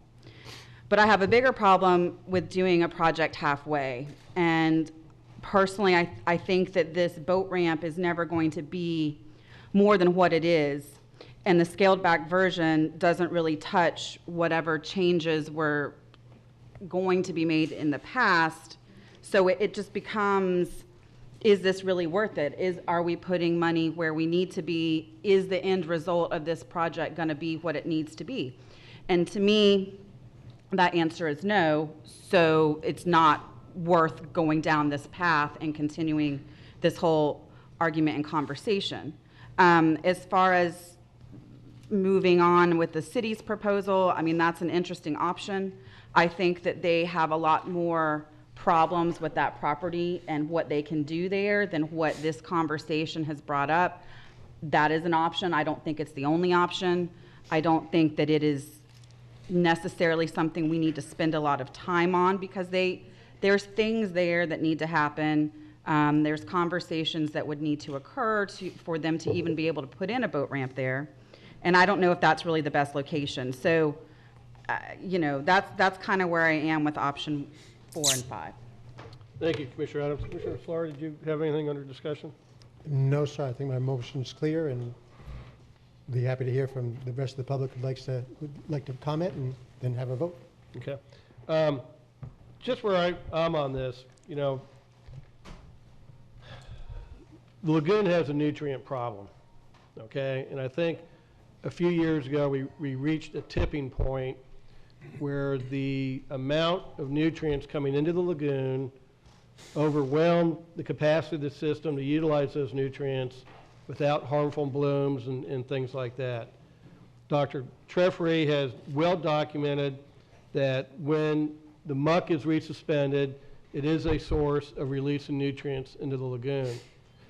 And I'm of the opinion right now, and we've got three main sources I think we've identified. We do know that you have the natural occurring detrital in the muck releasing nutrients.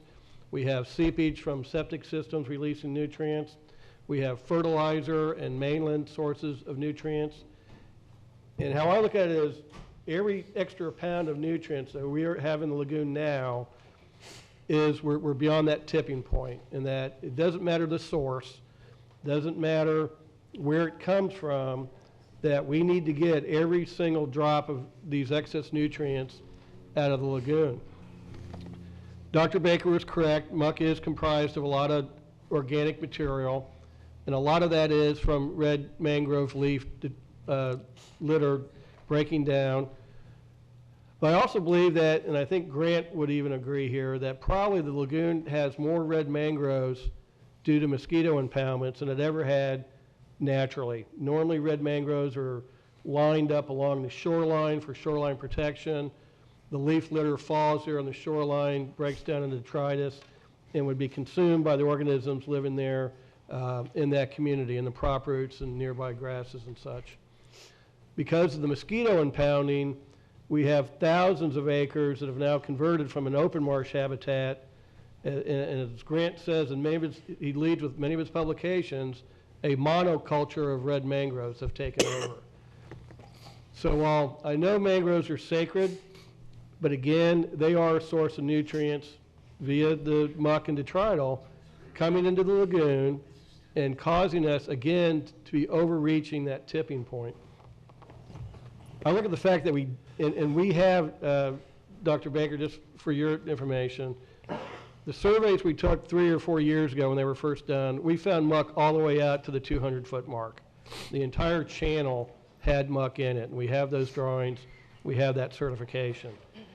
I think it's a tragedy that this board, and excluding Commissioner Adams, that we didn't take the option then to remove that muck when we had it concentrated in a relatively small area where we could have easily have removed it and removed those nutrients from the lagoon.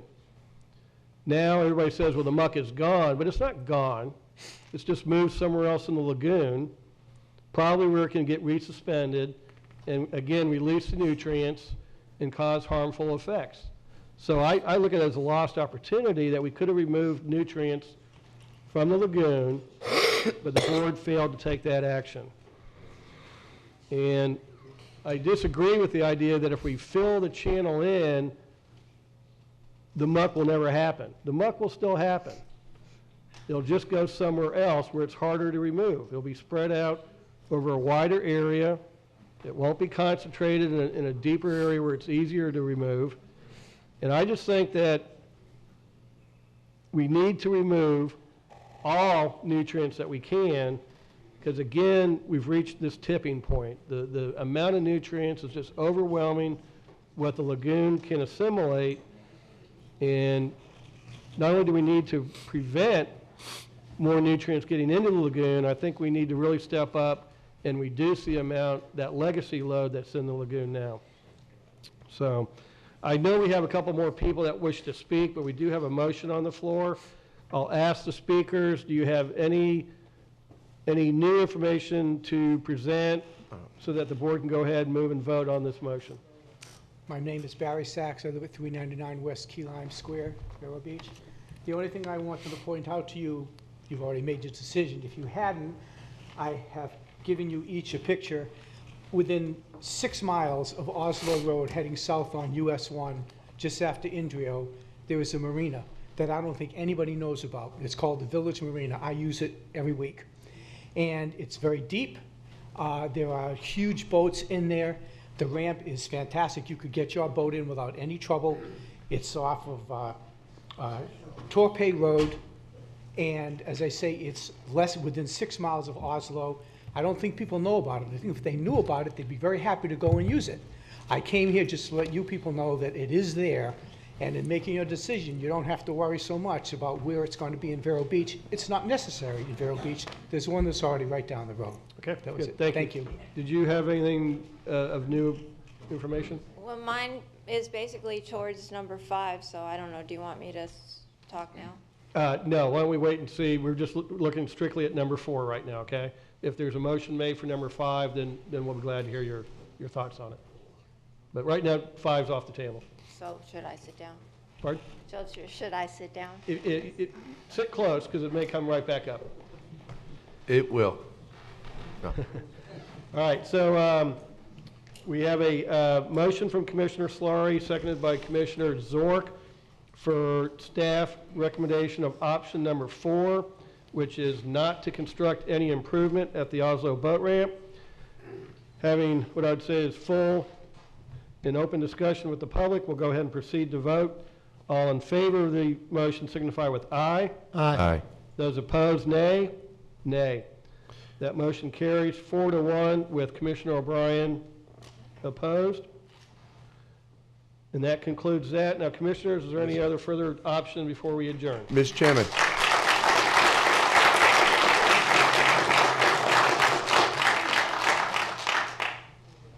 Commissioner Fleischer. Mr. Chairman, with great foresight, you made suggestion that option number 5 may come up, and it will, and I'd like to make that motion now, that we continue on looking forward to working with the City of Vero Beach and direct staff to look at option number 5 to see if there is a likelihood that we can go forward with a development of a boat ramp in Vero Beach. Okay, thank you. We have a motion from Commissioner Fleischer for option number 5. Oh, it wasn't already seconded? It has not been seconded, no. Second. We have a second from Commissioner Zork. Yes, ma'am, would you like to speak to option number 5? Your name and address for the record, please. My name is Chris Pope. I live at 2305 46th Avenue, and I'm a board member for Youth Sailing Foundation. And I just wanted to make you aware, if you weren't already, that Youth Sailing Foundation's headquarters is right where you're talking about at the power plant, Vero Beach Power Plant, and the sewer plant. And in case you don't know, we provide free sailing lessons to any child in Indian River County. And the results of these sailing lessons are the children become more confident, more independent, and more self-reliant, and this has been proven. We have children sailing in that area every single day, and the children are between the ages of 9 and 18. And I just want you to keep it in the back of your mind if you're considering putting a boat ramp there where power boats will be coming in and out, creating a lot of wake and possibly going a little too fast. Maybe they've been drinking all afternoon. We have little kids in 8-foot boats up to high school kids in 14-foot boats sailing there all the time. And it's a recipe for a disaster. So please keep that in mind. Thank you.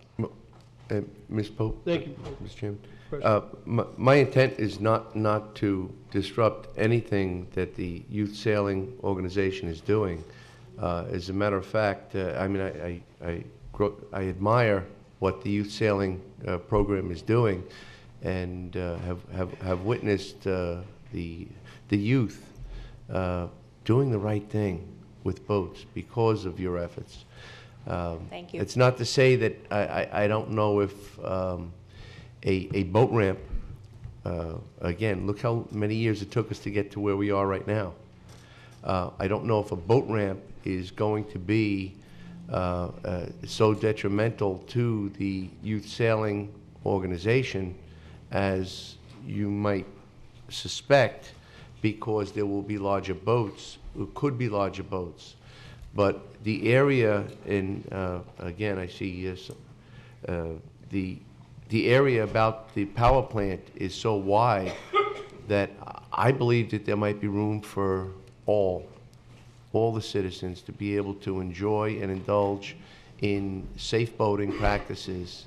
And I don't think that it would be engineered or designed to be a detriment to your organization. Well, I agree with that. It can be designed that way, but unfortunately, the designs that were proposed are right where the kids are sailing, right where we launch. So, you know, it's something for the future, but I want you to keep it in mind that that is where the kids sail. Most certainly. And there is no other spot available in Indian River County for us to move. So, thank you. Thank you. Name and address for the record, please. I'm Richard Winger, 1361 Indian Mountain Trail, Vero Beach. I am a former member of Youth Sailing. I'm also a former director of the Lagoon Coalition for this county, representing the county. I'm also a former city council member. I'm also twice former mayor of Vero Beach. I just wanted to make a point of clarification. City zoning, of course, would allow any of these recreational uses of the power plant property. And specifically, it's in the charter of Vero Beach. It was added, I can't remember how many years ago, it was added that this property can only be used for recreational or entertainment use without a referendum. It could be used for youth sailing, it could be used for boat ramps, it could be used for a lot of things, but without a referendum, it has to be used for something in the venue of public use by the public. I don't want to get into what should be here. I've said it publicly many times. I think the citizens of the greater community, not just the city of Vero Beach, but the community, have to decide what's the best use of that most treasured vacant property on the lagoon. And I'm not in opposition in any way to what Chris Pope says. It's just that it'll have to be a dialogue that'll have to go on. I just wanted to clarify, there's nothing in the Vero Beach charter or zoning that would permit, that would say that option number 5 is either right or wrong. It would be allowable. That was all I wanted to clarify. Thank you. My name is Mark Yano, and my father taught me to sail when I was 5 years old, and at 84 years old, he continues to be an avid sailor, so I am very sympathetic to sailors. There seems to be some confusion about what the site proposal is. I mean, the staff report clearly said the power plant site, and the youth sailing club is on the sewage treatment site, which is the south side of the bridge. We're talking about the north side of the bridge where the decommissioned power plant was. There was confusion in the staff report. There continues to be confusion. It's not where the youth sailing club is. And the last thing is, that is a slow speed zone, so boats won't be able to go fast between the shoreline and the intercoastal waterway. Thank you. Yes, sir. Name and address for the record, please. Roland Anderson, Shorelands Drive North, Vero Beach, Florida. You can get back from the microphone a little bit. Get back from it, okay. I'll speak quickly. I want to mention that I'm fortunate enough to be here because I have learned a long time ago that water is gold. And of course, to believe that, you just look around the United States and you see a very high percentage of our population living around water. We have gold here. We have a beautiful lagoon, and of course, we've got a lovely ocean. And the lagoon is in peril. It's under stress. Now, in business, every time we ever looked at a problem, we would always look at return on investment and how quick it is. And secondly, we'd look at whether a problem is urgent, necessary, or nice. We've got an urgent problem with a lagoon, and of course, it would be nice to have a second boat launch park. What I wanted to add to this is we don't necessarily have to use, and I agree, the most precious property in all of Vero Beach, which is the power plant, or the sewage treatment plant, and even perhaps Royal Palm Point, which is also a precious piece of property that could be enjoyed by the public. To me, those are the 3 most important properties that Vero Beach should protect. And when I say Vero Beach, I'm talking about everyone in this room and up in this council that has Vero Beach in their address. It doesn't matter to me whether it's in the city with all its different geographical boundaries. What matters to me is the enjoyment of all the citizens of Vero Beach. Our children, the safety of our children if they want to water ski, our grandchildren, and generations to come in this area. We have a responsibility to protect the lagoon and protect the ocean.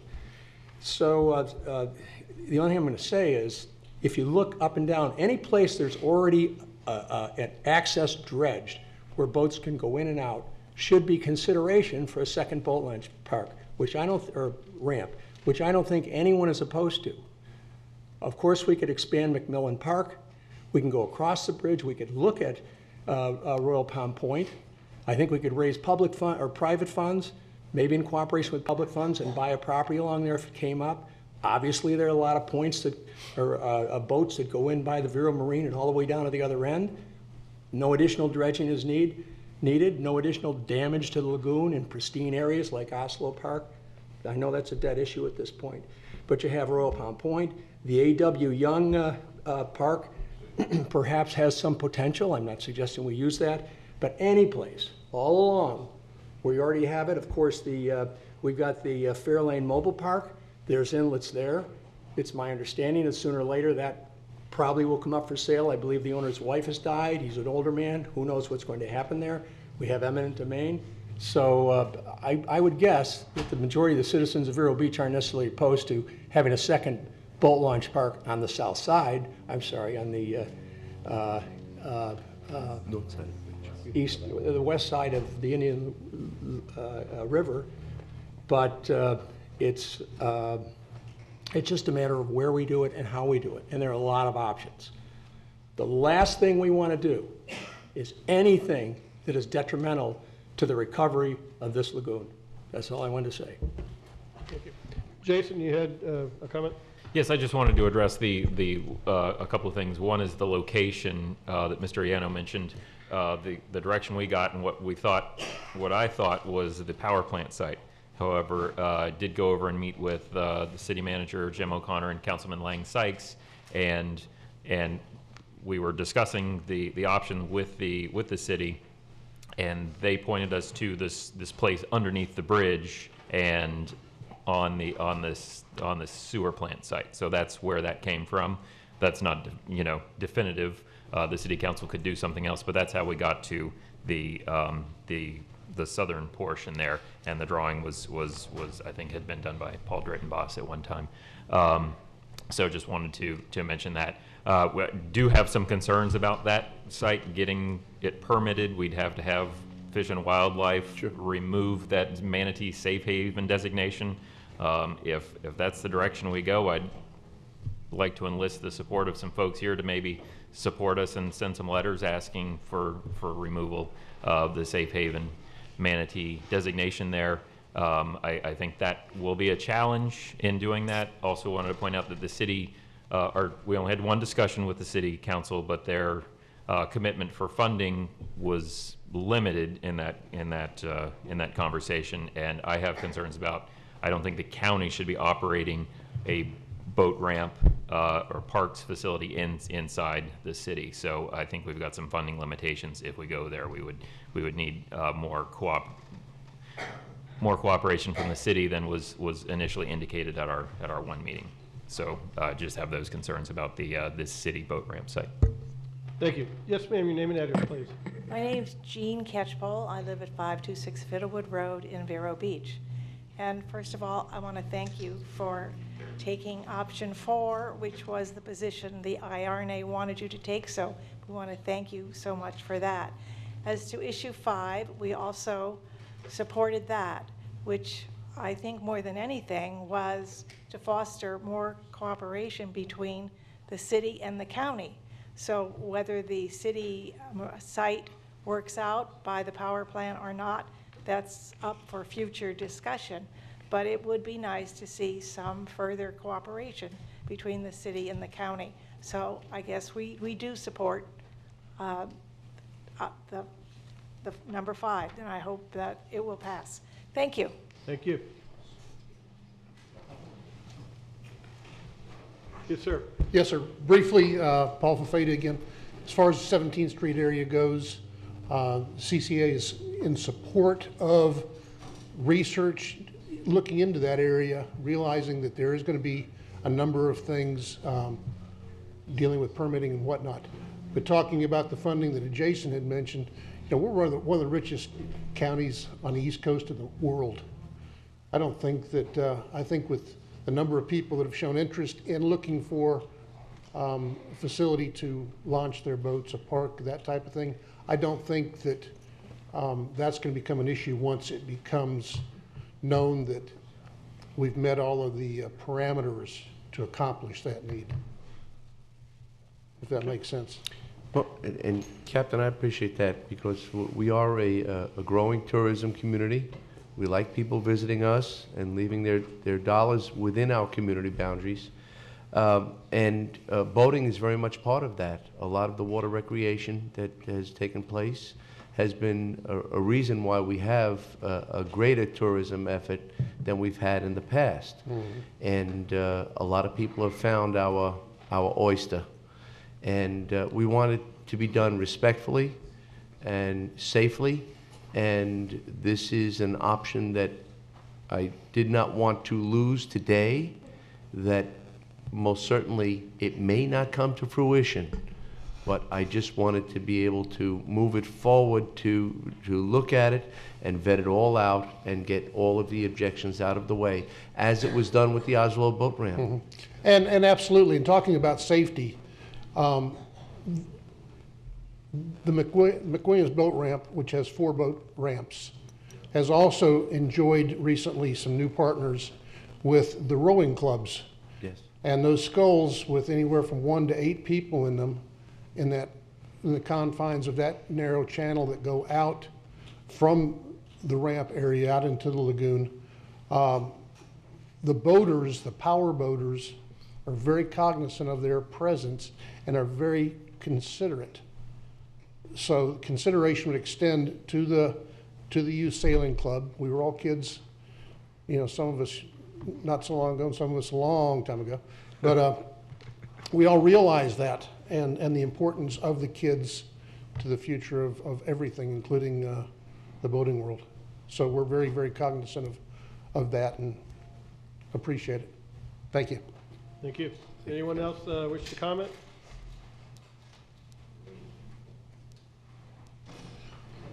No? Okay.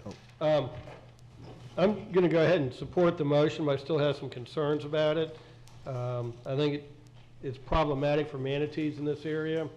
Looking at the data from the Fish and Wildlife Commission, the majority historically of our manatee deaths have occurred from the 17th Street Bridge up north through Johns Island. We've already got 2 large active boat ramps there at Riverside and McWilliams Park. We have the city marina, we have the Grand Harbor Marina, we have a lot of boats, we have your Marine Center on Royal Palm Point, and the lagoon in that area is physically very narrow. There's not a lot of room for the manatees to get spread out. And historically, and Commissioners, in your backup is the updated map, that's where the majority of our manatee mortality is concentrated. So I have concerns about it going forward. I also, the city hasn't completed their visioning plan that I'm aware of, and I'm not sure this would be the best use for the city for this area, so I'm concerned it might be a temporary fix, but I'm willing to go along with it now to look at the options and see what can be done, but at the end of the day, I may be opposed to this for those reasons. So, Commissioner Adams, comments? Yeah. I just don't feel that there's a need, in all honesty, for pursuing this part of this issue. I think that the Oslo boat ramp project wasn't really about expanding the ramp for larger boats or providing more access. It was addressing some maintenance issues. I haven't had anybody come to me, and at least in this current iteration of this project, saying that they need more boat access or larger boat access. So I think if opportunities arise in the future, then that's great, and we can have a discussion at that point. But I just don't feel like this is a dire need for us to be spending time doing, and let's just be done with the whole boat ramp situation. Mr. Chairman. Commissioner Solari. I'd like to follow up on Commissioner Adams' words. I think that they're very appropriate and right on. You mentioned an awful long list of problems of the location, which mostly I agree with. This is, in my view, as Commissioner Adams says, this isn't a need, it's a want at this point. And there are a lot of needs in this community at this time. And I would like us to be spending limited staff time, energy, and taxpayers' money on those actual needs. So for those reasons, I'll be voting against the motion. Okay.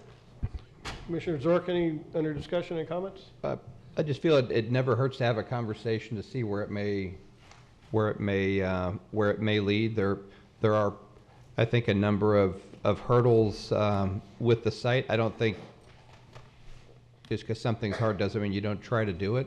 You know, having the conversation with the city and maybe in 3 months bring back, here's what we might have to go through, here's what the hoops you have to go through, here's a pie in the sky cost estimate.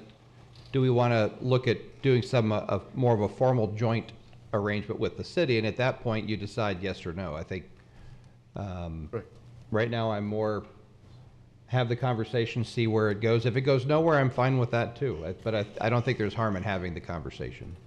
Okay. So with that, on a motion by Commissioner Flesher, second by Commissioner Zork for option 5, which is to pursue a joint venture with the city of Vero Beach for a mainland boat launch. And I assume by mainland boat launch, we're referring to the power plant, sewer plant area. Having given ample opportunity for public comment, we'll proceed to vote. All in favor signify with aye. Aye. Opposed? Nay? Nay. All right. That motion passes 3-2 with Commissioners Adams and Solari opposed. And ladies, gentlemen, that concludes our agenda. Any last comments? Seeing none, we stand adjourned. Thank you very much.